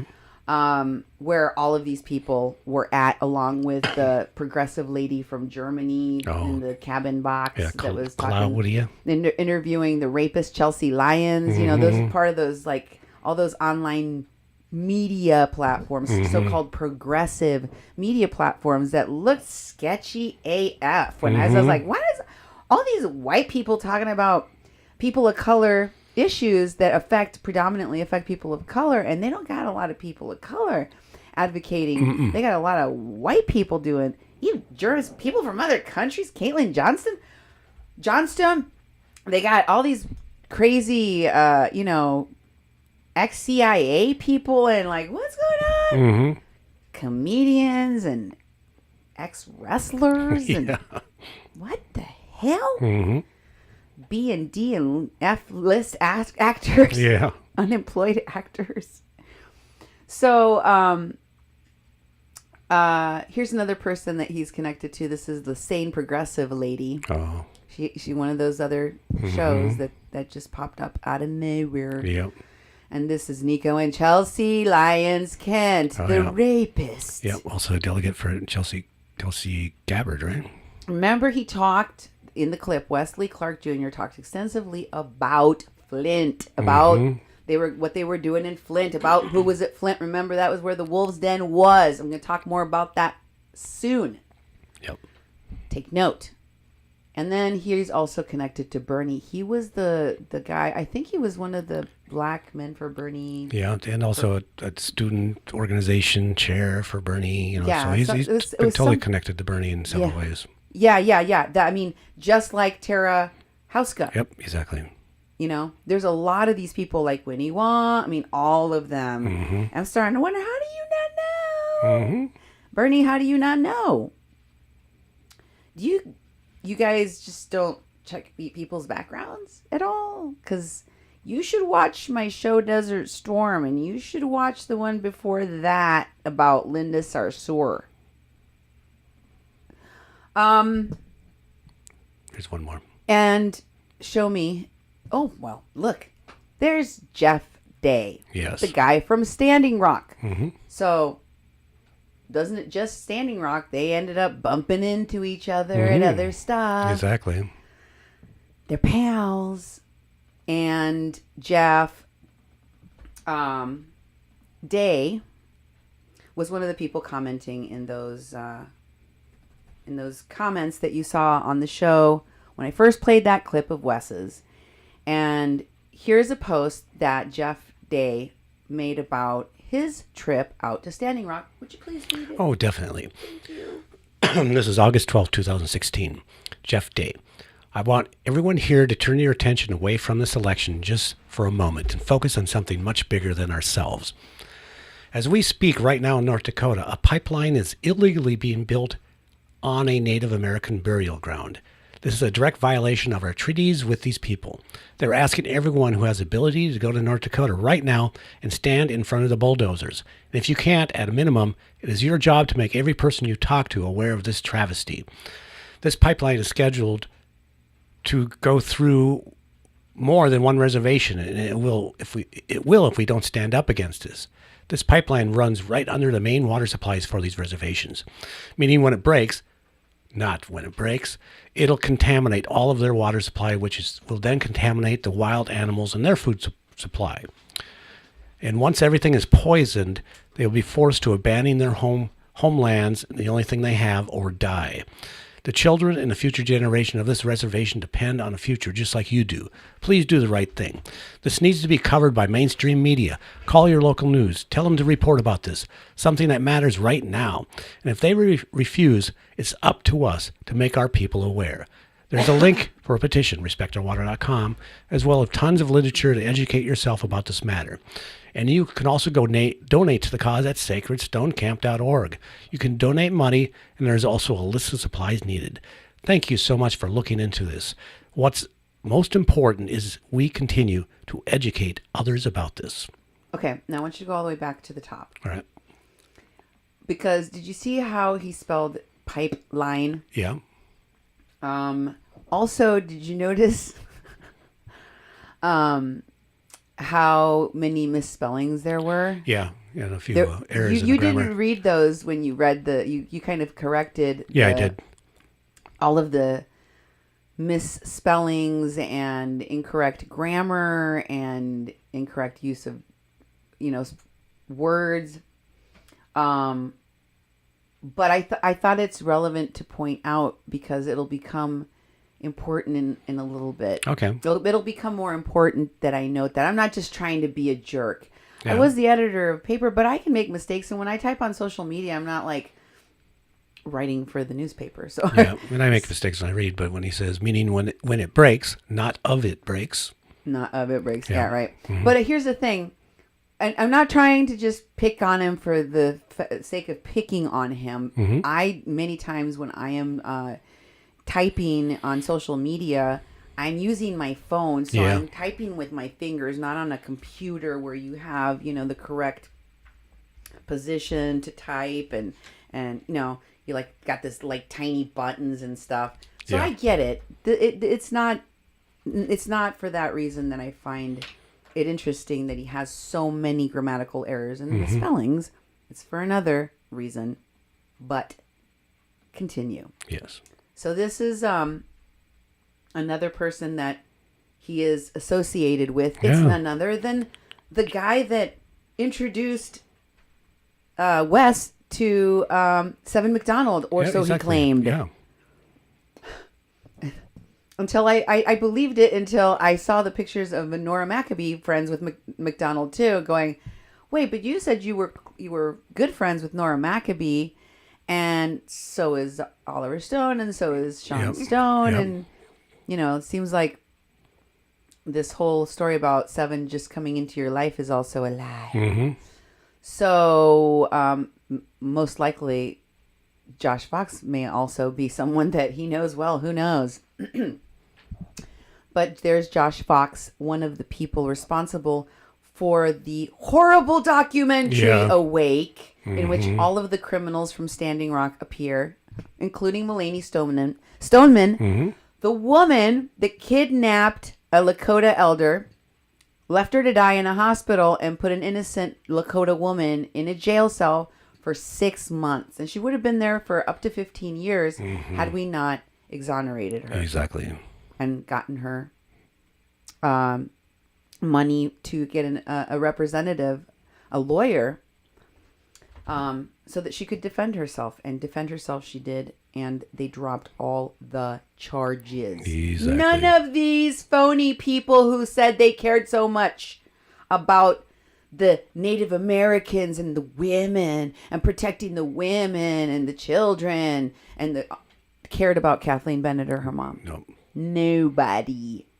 There was a handful of people that cared. Many of them were people that listened to this program of Mexican Crossing Lines here on 88.1 FM and her family. Yeah. But, and the people that were at Standing Rock that met her, like Josh and Ren, the witnesses in this case, and other witnesses in this case, that said, no, this didn't happen. Did not happen. So, where am I? Jeff Day 2. Jeff Day. This is when he was at the People's Summit, I think. Okay. Or it could have been at a Bernie Sanders. It's too small for me to see, but it was one of those things because he goes to a lot of events and political ones at that. And I don't know if he was running for some. Oh, there's Cenk Uygur. Oh, yeah. Right by the bathroom. So we come full circle. Remember, that's where Wes is formerly working. That's right. Right? Other than his cameo appearances on Russian television news with his friend Sean Stone. And here he is, Jeff, with a woman that is, she has a water protector type T-shirt, and then Stand with Standing Rock T-shirt, one of those Shailene Woodley deals. Yep. Shailene Woodley, also connected to all these people. Yep. It's not a coincidence anymore, people. There's like an explanation of that photo. Just got home from a meeting, a wonderful woman with a heart made of pure gold. She is a water protector and helped contribute to the cause by donating many much needed goods for our family at Sacred Stone. Thank you, Benita March, for your donations and your personal gifts to me. Bless our trip. Please forgive my appearance. It's been a long few days and nights organizing and ordering everything. Oh, he's really pushing the fundraising on what you can do, And who's this? Man. That's Jeff Day and Nico House. Yeah. Mm-hmm. It's right there traveling together. They fundraise together to get out there.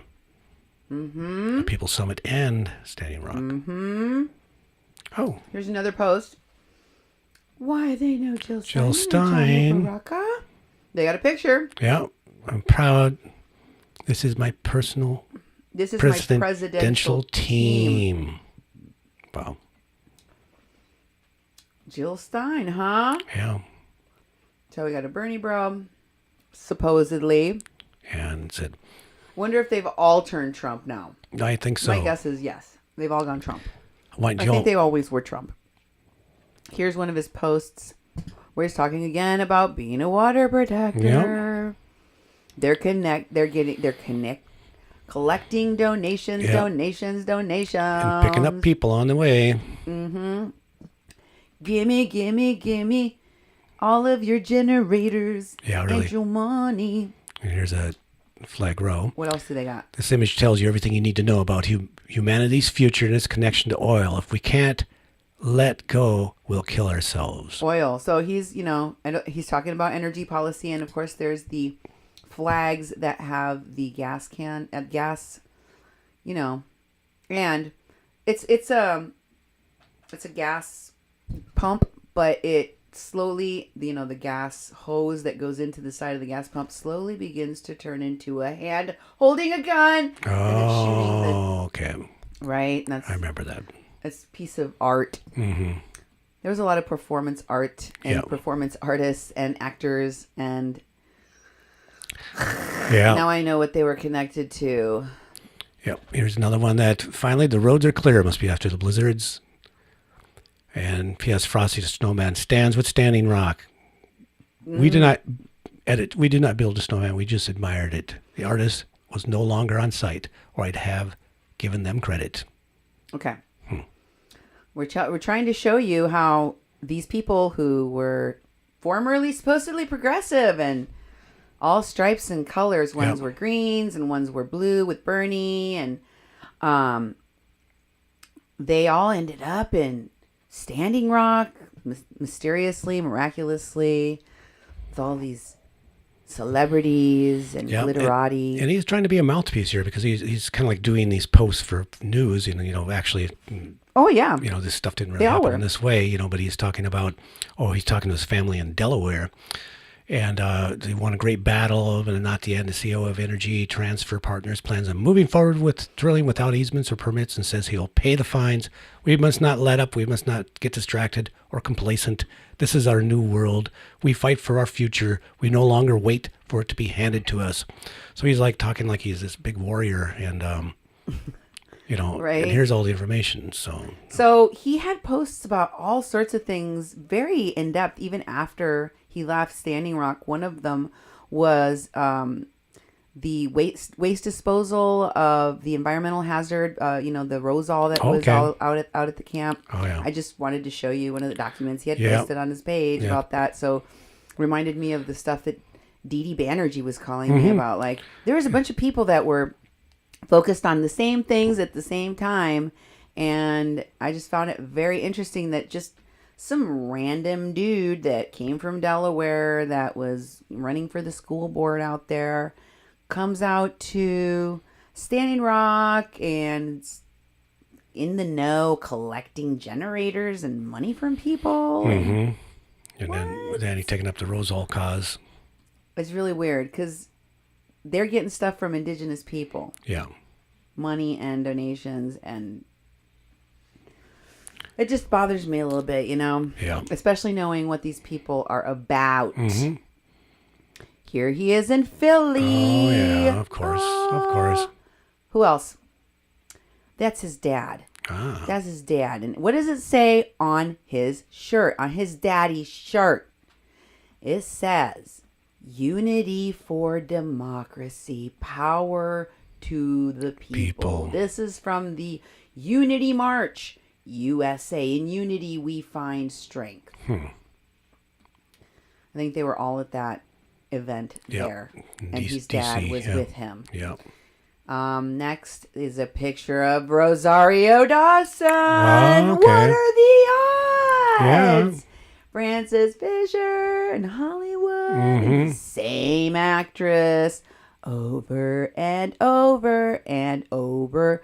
Oh, he's photo banking for. Wait, I thought he liked Jill Stein and Baraka. Yeah. What? Yeah. Now he's got Bernie Button. Okay. Yep, there it is. And then what do we got next? Oh, We burn green. now he's got We Burn Green. Yeah. No.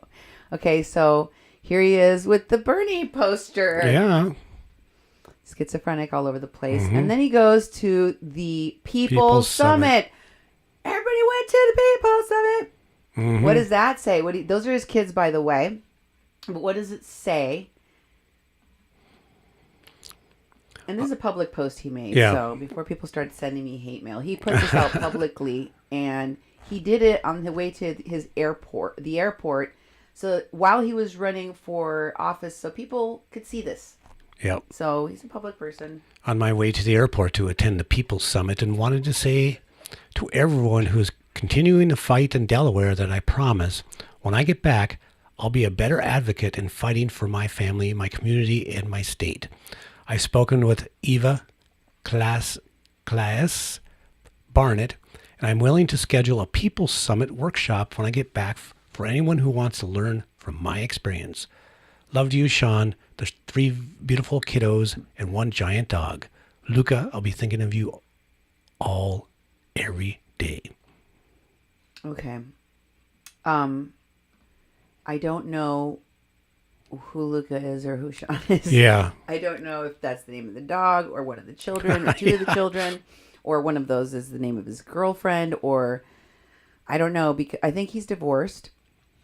Anyway, not that it matters, but he's going to talk about his personal family life and values in a minute here, because there was an article, and this is why it's critical to check out your candidates.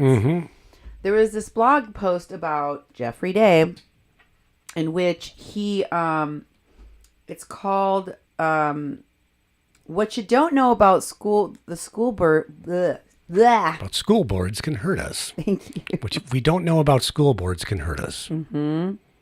And, they talk about some of the demographics that, like less than 2% of eligible voters are going to be casting a ballot. And that Delaware's slate of school board members will be elected and granted the right to make decisions affecting students and the families all across the state, blah, blah, blah, blah, blah. Yeah. Okay. So anyway, the importance of all of the details of that, I'll leave it to you guys. We'll have the link for you so you can go read the full thing for yourself. Is not what I wanted to focus on. Rather, one of the people running for school board that alarmed this writer of this blog, Antra Elena, on May 4, 2017, on the blog fiercelyurgent.com. And it was a Facebook post, accompanied by a Facebook post of Jeffrey Days on Facebook, shared by Media Takeout's video. A Media Takeout video is a video that he linked to along with his comment of a teacher getting into a fight with students at what looks like to be a predominantly black school. And I'll tell you more about that school in a moment. But first, I'm going to read you what this woman or the blogger said about this first.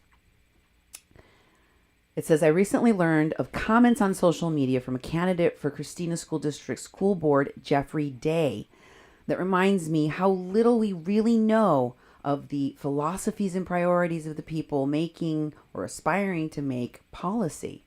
In a post from last year where he shared a video of a teacher fighting with a student, Jeffrey stated, quote, sometimes kids need to have their ass beat. He went on to say, quote, how do you deal with all these kids? They outnumber the teachers and they rule over the schools. These comments are not just incredibly trauma insensitive. They also expose a mindset about certain types of kids in certain types of schools and how they should be handled. These comments paint the picture of schools, i.e., urban schools, read black people, as prisons where the students are out of control and can only be subdued with force. Where have we heard that, Duke? Put the brown children in the cages. Yep, exactly. And they're I'm continuing now after my commentary, sorry. And they're even more problematic for someone seeking to serve on the school board of a district with known discipline issues and that has been found in a federal investigation to be disciplining black students more harshly than white students. That's discrimination. Yeah. A federal finding of discrimination against this particular district in which this particular Jeff Day is running. Right? Stephen. Are those the value? No, this is Jeff Day. Jeff Day, yes. Okay. Jeff Day. We're not there yet, honey. All right. You're confusing the two people Yeah, because yeah. they have the same last name. There's so many days. I don't think they're related, and I don't know if they're related to Maggie Day. They just have the last name. I think it's pretty common. Okay.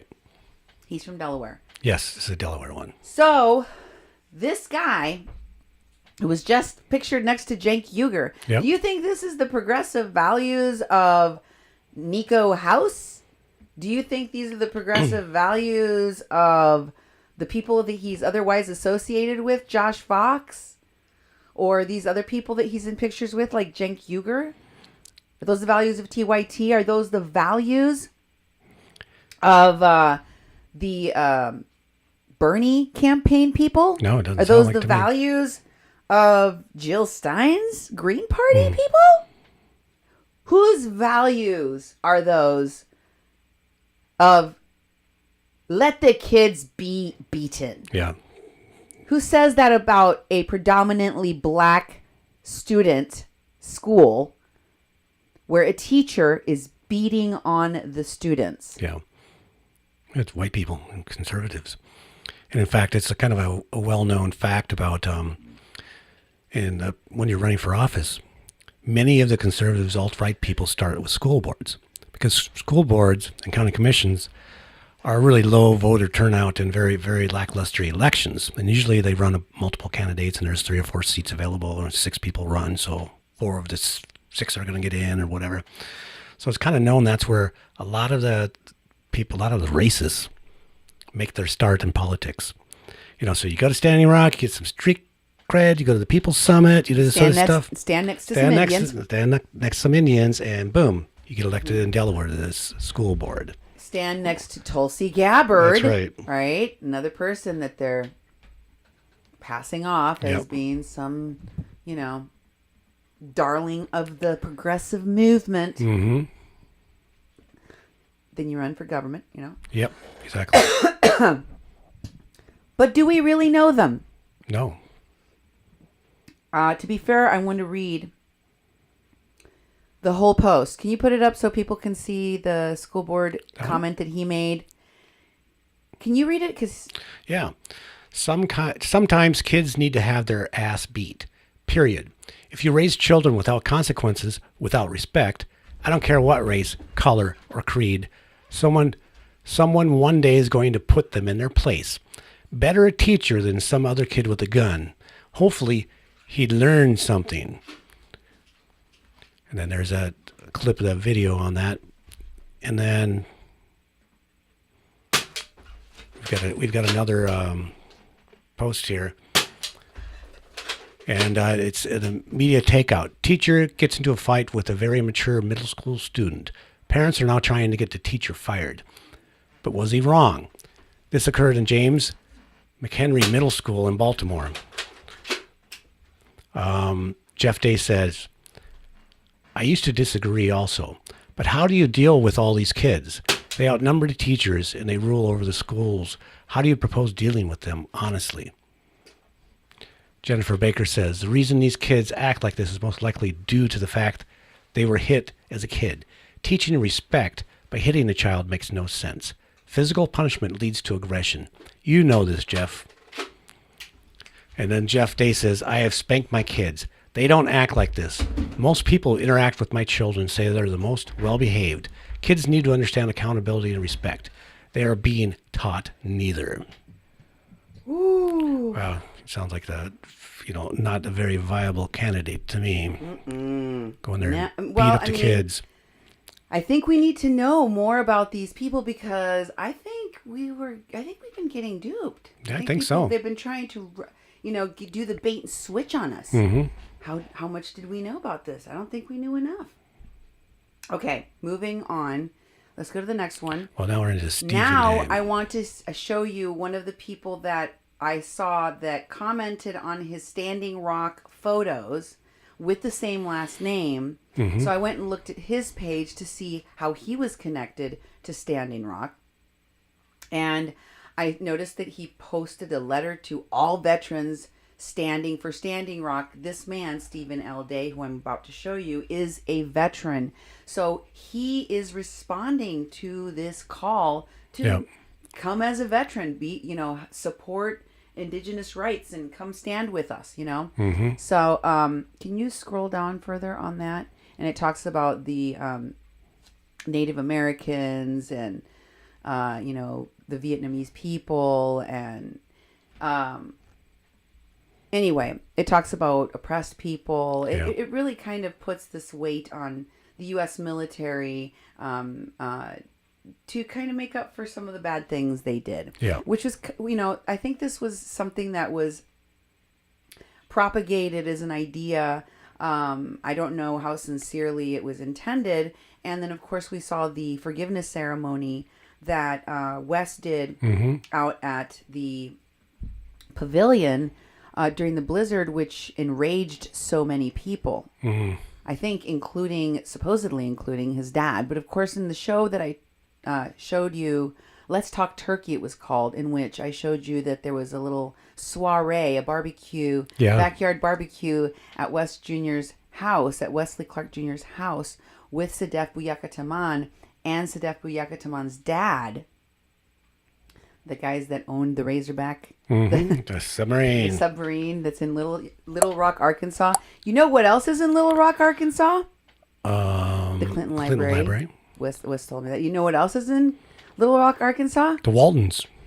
You know what else is in Little Rock, Arkansas? They just unveiled the statue of a satanic statue, demon. like the buffet. I can't say. Oh, it. you I'm showed sorry. me that last night. That's right. Behemoth, but that Yeah. I'm not even gonna try. They got a devil out in front of the Yeah. courthouse. One more cool thing, I guess. I guess. Got to go to What the hell Arkansas. is going on in Little Rock, Arkansas? Yeah, exactly. Literally, Satan has installed himself there. Mm-hmm. Last time I talked about it, I only told y'all about the Inland Maritime Museum, Yeah. where they have that submarine owned by Sadef Buyakataman, who went on to become the lady in charge of the Veterans Stand for Standing Rock after Wes supposedly left and had nothing more to do with it, but he did still have stuff to do with it.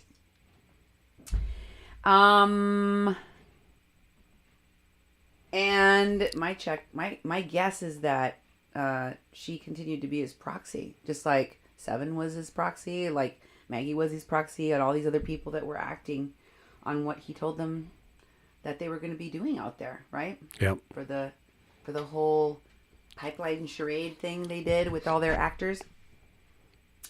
And Steven, let's just go through these quickly. All right. Here's some pictures from his Facebook page. He had on some kind of hazmat suit. I don't know what for or why. It made me think about the Royzal poisoning. Yeah, And I'm like, probably was. where in the hell did they get a guy Hazmat. like? How did he get this? Him And it and is Miko. him. I'll show Yeah. you. I want you to go through these rather quickly, Okay. though. Okay. That's him. And that's him underneath the hood. And here's one where he talks about being at Occhetti Camp specifically. And he says he's 70, or no, he's with a fellow water protector who's also age 70. So I'm assuming he's 70. So Yeah. he's an older gentleman. Yeah, he looks like it. That is from Savannah, Georgia. And it says, we want to acquire a teepee and poles and return to North Dakota, closely knowing some of the vets there, long time before Wes Clark Jr.'s big splash of influx of vets weeks after Thanksgiving Thanks Week. Yeah. Can't stay long time in cannonball weather because at 70 age, the cold is too penetrating to bones, especially metal joints, lumbar disc degenerate, blah, blah, blah, blah. Okay. And he's talking about his traumas. Turns out he's was in the airborne. So he even has pictures of himself jumping out of planes. Okay. From in the past. So this guy definitely looks like he was a real veteran that served. And here's a picture of him from December 30th of 2016. This is while stuff is still going on at the camp. Yeah. And he's getting firewood. Yeah. Right? Yeah. So he was at the camp later on. He's getting firewood here. He was out there during Thanksgiving week. Is that what he said? Mm-hmm. And then he's got a GoFundMe on this one, too. So he's raising money. Mm-hmm. Thank you for pointing that out. Now it's winter. There's snow. No, it's hard. These are all pictures he posted. And then the next one here is of him there's inside of a teepee or tarpee or something. Yeah. There's There are wood stove camps and there's stuff. And Yep. Looks like they got a pretty good setup. Lots of snow out in the camp. yeah. That's the camp that they were at. There's the teepee poles. So it looks like they succeeded in getting the teepee poles that they wanted, right? Yeah. And then there's more. We saw pictures of him before. I showed you just a couple of pictures of Stephen L. Days. Yeah. I said I would explain more about him later. This is that later happening now. Yep. This is one of the structures that they built out there that he probably took pictures of and or maybe even helped to build. Yeah. That little dog with the pink shoes on, the little pink coat, I guess, doggy coat, is his dog because there's I other see. pictures of that dog later on. Okay. I don't know if that's his camper, though. Maybe because, be a lot more comfortable to sleep in there than it would to Sunseeker, sleep out yes. in the... Yeah, it looks like a nice little camper. There's a crazy dog. And there's the dog. And that's the man that he was with. I Oh, can't okay. remember what the name of that dude is. And there is the building from a different angle. Looks like it has solar panels on going the roof. Yep. The roof. The roof. And, there were certain people that had solar panels and stuff like that. And it was like, really? Wow, you guys are so... Huh. Oh, there's that beanie, Duke. Oh, There's that it is. beanie. Got the Water's Life beanie.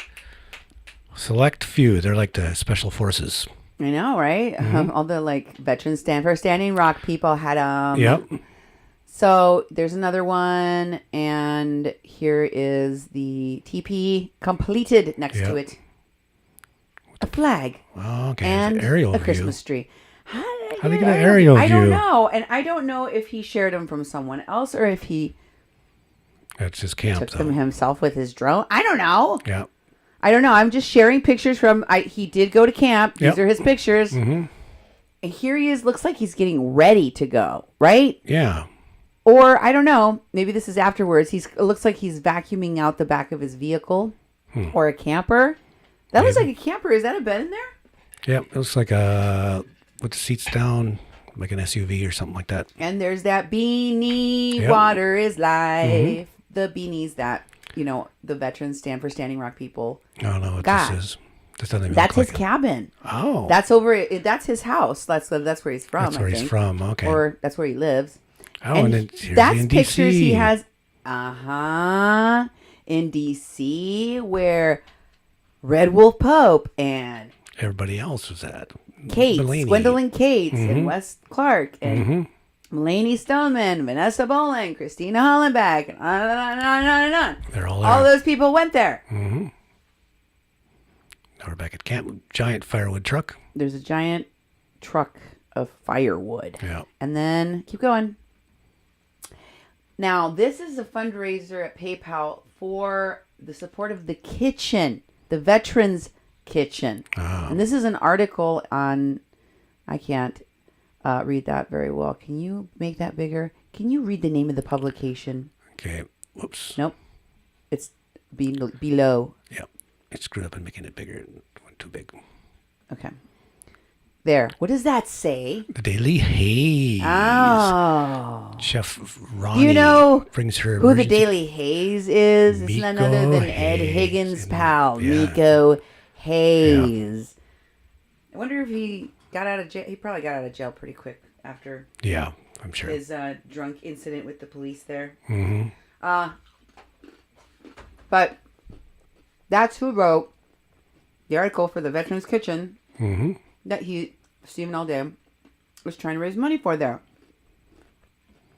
And here's a video he does in front of the U-Haul where they got a whole bunch of stuff. I think presumably it's going to Standing Rock. And in the next picture, you can see the U-Haul. Oh, there That's it in is. the video. Yep. And it's posted by Stephen Alday on September 5th, 2017. Okay. Sorry. Yep. And here is who was filling. Oh, And check the this little out. piece of the face that was in the corner of that video you can see is Yeah. this dude. Who's that, Duke? Michael Marcus, the snitch.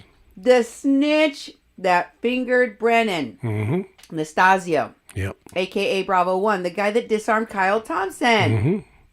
There he is. Wow. Yep. And he was hanging out with Stephen L. Day. Okay. And this is another post on Stephen L. Day's page. Look, there's Tulsi Gabbard. Yep. We just heard about her. So he supports her, I guess. Look at the angle of the picture, this picture of people getting hosed down with water cannons in November. On November 20th. The same day that Wes was having that barbecue Yep. at his house. With two people that appear in WikiLeaks associated with Barat's box. The son-in-law of Erdogan, the Turkish dictator. Yep. Yeah. That. That same day, this was taken by somebody Yeah. and posted on Stephen L. Day's page. Interesting. Oh, he's also a fan of Chelsea Manning. Yep. That's Cassandra Fairbanks' friend. Remember? Yes, I do. They went to a racist party together. That's right. And then they were all having a vigil for Assange. Assange. Yeah. The clock is ticking. Yep. Ding, ding, ding, ding, ding, ding, ding. When is he going to talk to Mueller? Dun, da, da, da, da, da, dun. Okay, and the vets tents. Yep. The vets tents. More vets tents. Why, there's a picture of Tulsi Gabbard and some other dude. Yeah. This looks like a picture he took himself Yeah. of Tulsi Gabbard. Huh. Wonder if he got to hang out with her. The vets did, Yep. right? Yep. Oh, look. Isn't this Mr. Steve Grumbine's thing, MMT? Yep. That's all he talks about. MMT, MMT. It's like a cult. So he likes that stuff, I guess. I guess. Oh. Why don't you read that, Duke? What does that say? This It's- is posted on Stephen L. Day's page. Reports claim Russia meddled in DAPL. The Dakota Access Pipeline protests were made waves on social media, but not all of it may have been organic or even domestic. A new report. Not all of it. Almost none of it was. Yeah, exactly. Almost none of it was. And this radio station and yours truly has been trying to tell you so Yep.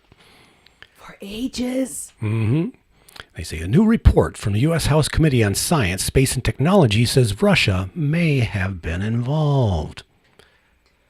I don't know, Cassandra. I don't know. I think that can conclusively be answered as yes. Because Maria Butina, we got one. Yeah. Next. And there's 20 some other indictments that will never be served, I guess, because Yeah, I those guess. people are never going to come back here to answer to them. Continue reading from the article, please, Duke. Yes. The clash between protesters and law enforcement may have more to do with the Russian controversy than you might think. American energy dominance is a great threat to their economy, which is, of course, a direct threat to their national security. And it's not surprising that they would have a vested interest in trying to upset our energy markets, Representative Kevin Kramer, our Republican North Dakota, said. A report from the Congressional Committee in D.C. says pipelines and infrastructure were a primary target of the Kremlin. Senator Heidi Heitkamp, Democrat in North Dakota, said, "This new evidence of Russia wading into state and local issues to foment divisiveness and potential violence is a further example of why the federal government and states have to get serious about election interference this fall." She was joined by Senator John Hoeven, Republican, North Dakota, from KFYR. It's a North Dakota. They all acknowledge Russian interference from Kevin Kramer To to Heitkamp and Heidi Heitkamp to John Hoeven. All of these the Trump administration says no. Mueller and his indictments say yes. Yeah. And almost everyone else is now saying yes. The intelligence community has been saying yes. And all, was it 4 Yep. Congress members there? Oh, it's Quoted? there's actually 3. There's only 3. Okay. Two senators. and Sorry, representative. I didn't know who else was all in the article. I wasn't. It was Kramer, You were reading it, and I was just kind of. Hoeven, and Heitkamp. All of them said, Yep. "This is a thing. Yep. It's a problem. It's happening. It's happened. You just heard Wes Clark say it's all a Russian op." ¿Cómo lo sabías? Yeah. Inquiring minds want to know. Oh, this Here's is on his something page else he too. posted on Stephen L. Interesting. Day's page. He was keeping up with the Joneses. It's a picture of Brennan, Yeah. the guy that's still facing 15 years and whose trial has yet to be set. And this is where he is in the river disarming Kyle Thompson, Yep. the meth-addled pipeline security worker, that the WPLC and many others in the media, including Ed Higgins, Activate Now's Aubrey Peckham, and Mike Fassick, all tried to elevate along with Courtney Doctor as Yep. heroes.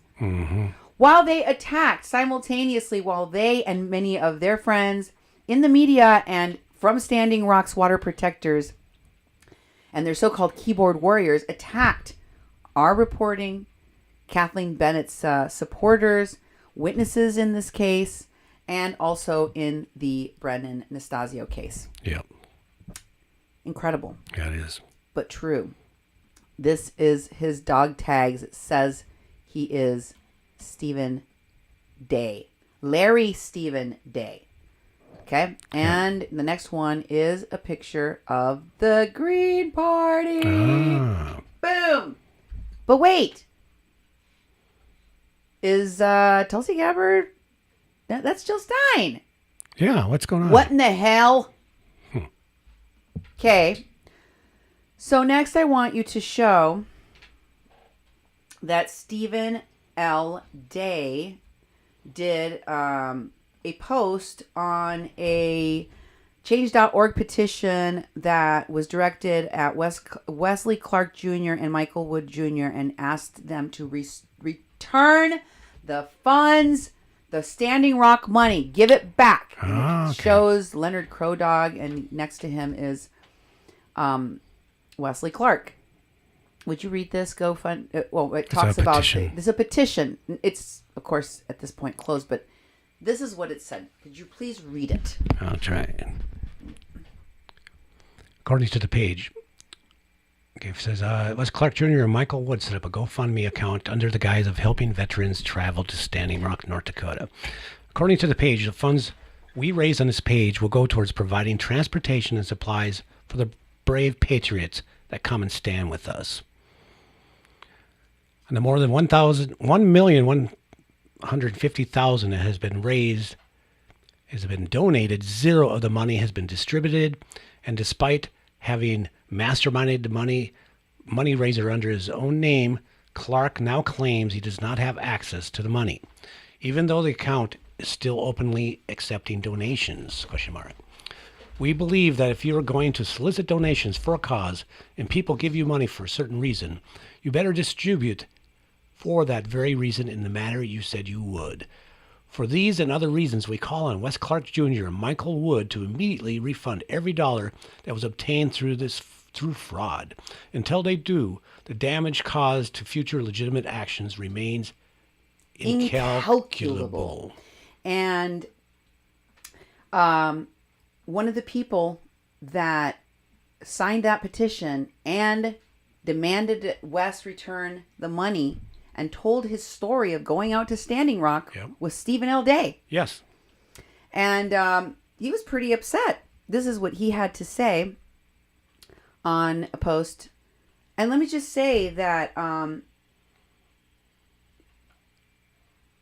this is from about a year ago. Okay.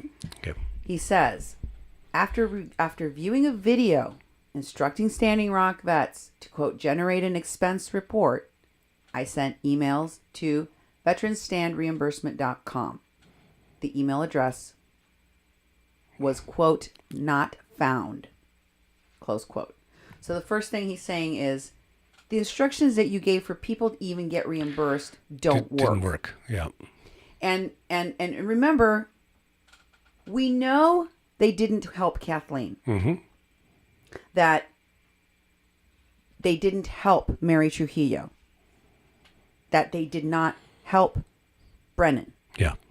We know that the Veterans Stand for Standing Rock has forgotten about Carl Keene, the man that was nearly killed in a car accident by one of the operations people that they had managing an entire state of veterans that they hauled out there in SUVs. Yeah.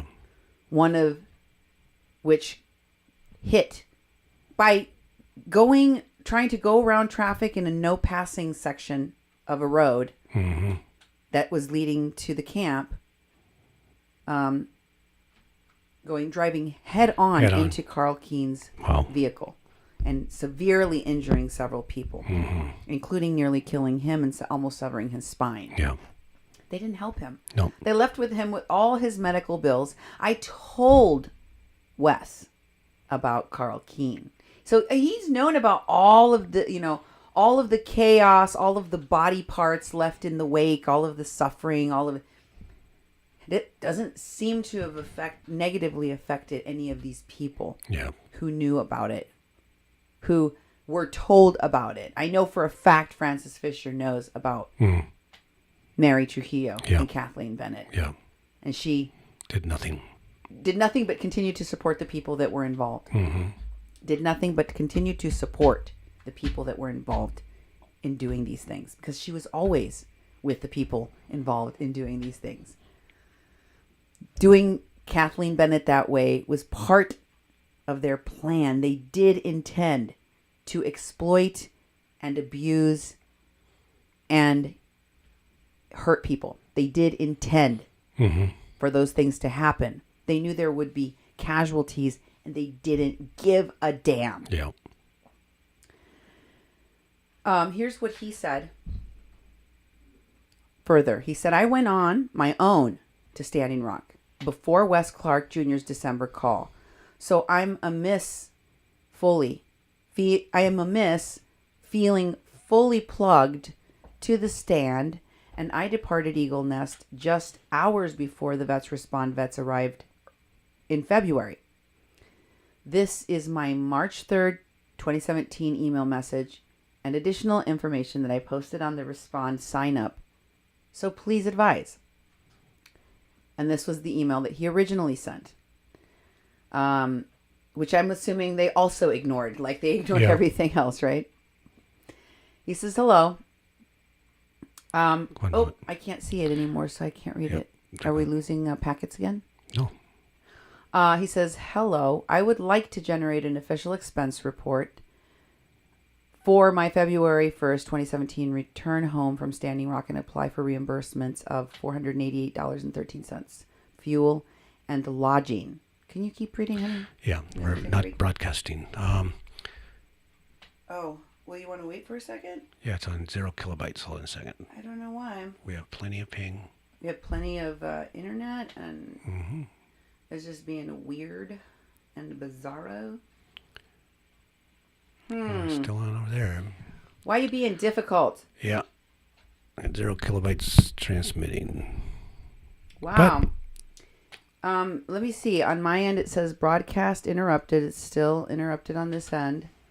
So they may have killed it. They do when they can't, interfere with it for other reasons to report it. They do just kill it. They just kill it, huh? And then, you have to make it into two parts, which kind of disrupts the flow, and you get fewer viewers, really. People have difficulty. Yeah, watching. everybody leaves because they can't see anything. Yeah. It sucks. Yeah. And how long has it just stayed on yellow? It's like it's really... Yeah, that just happened just when you started. It's like a glitch, right?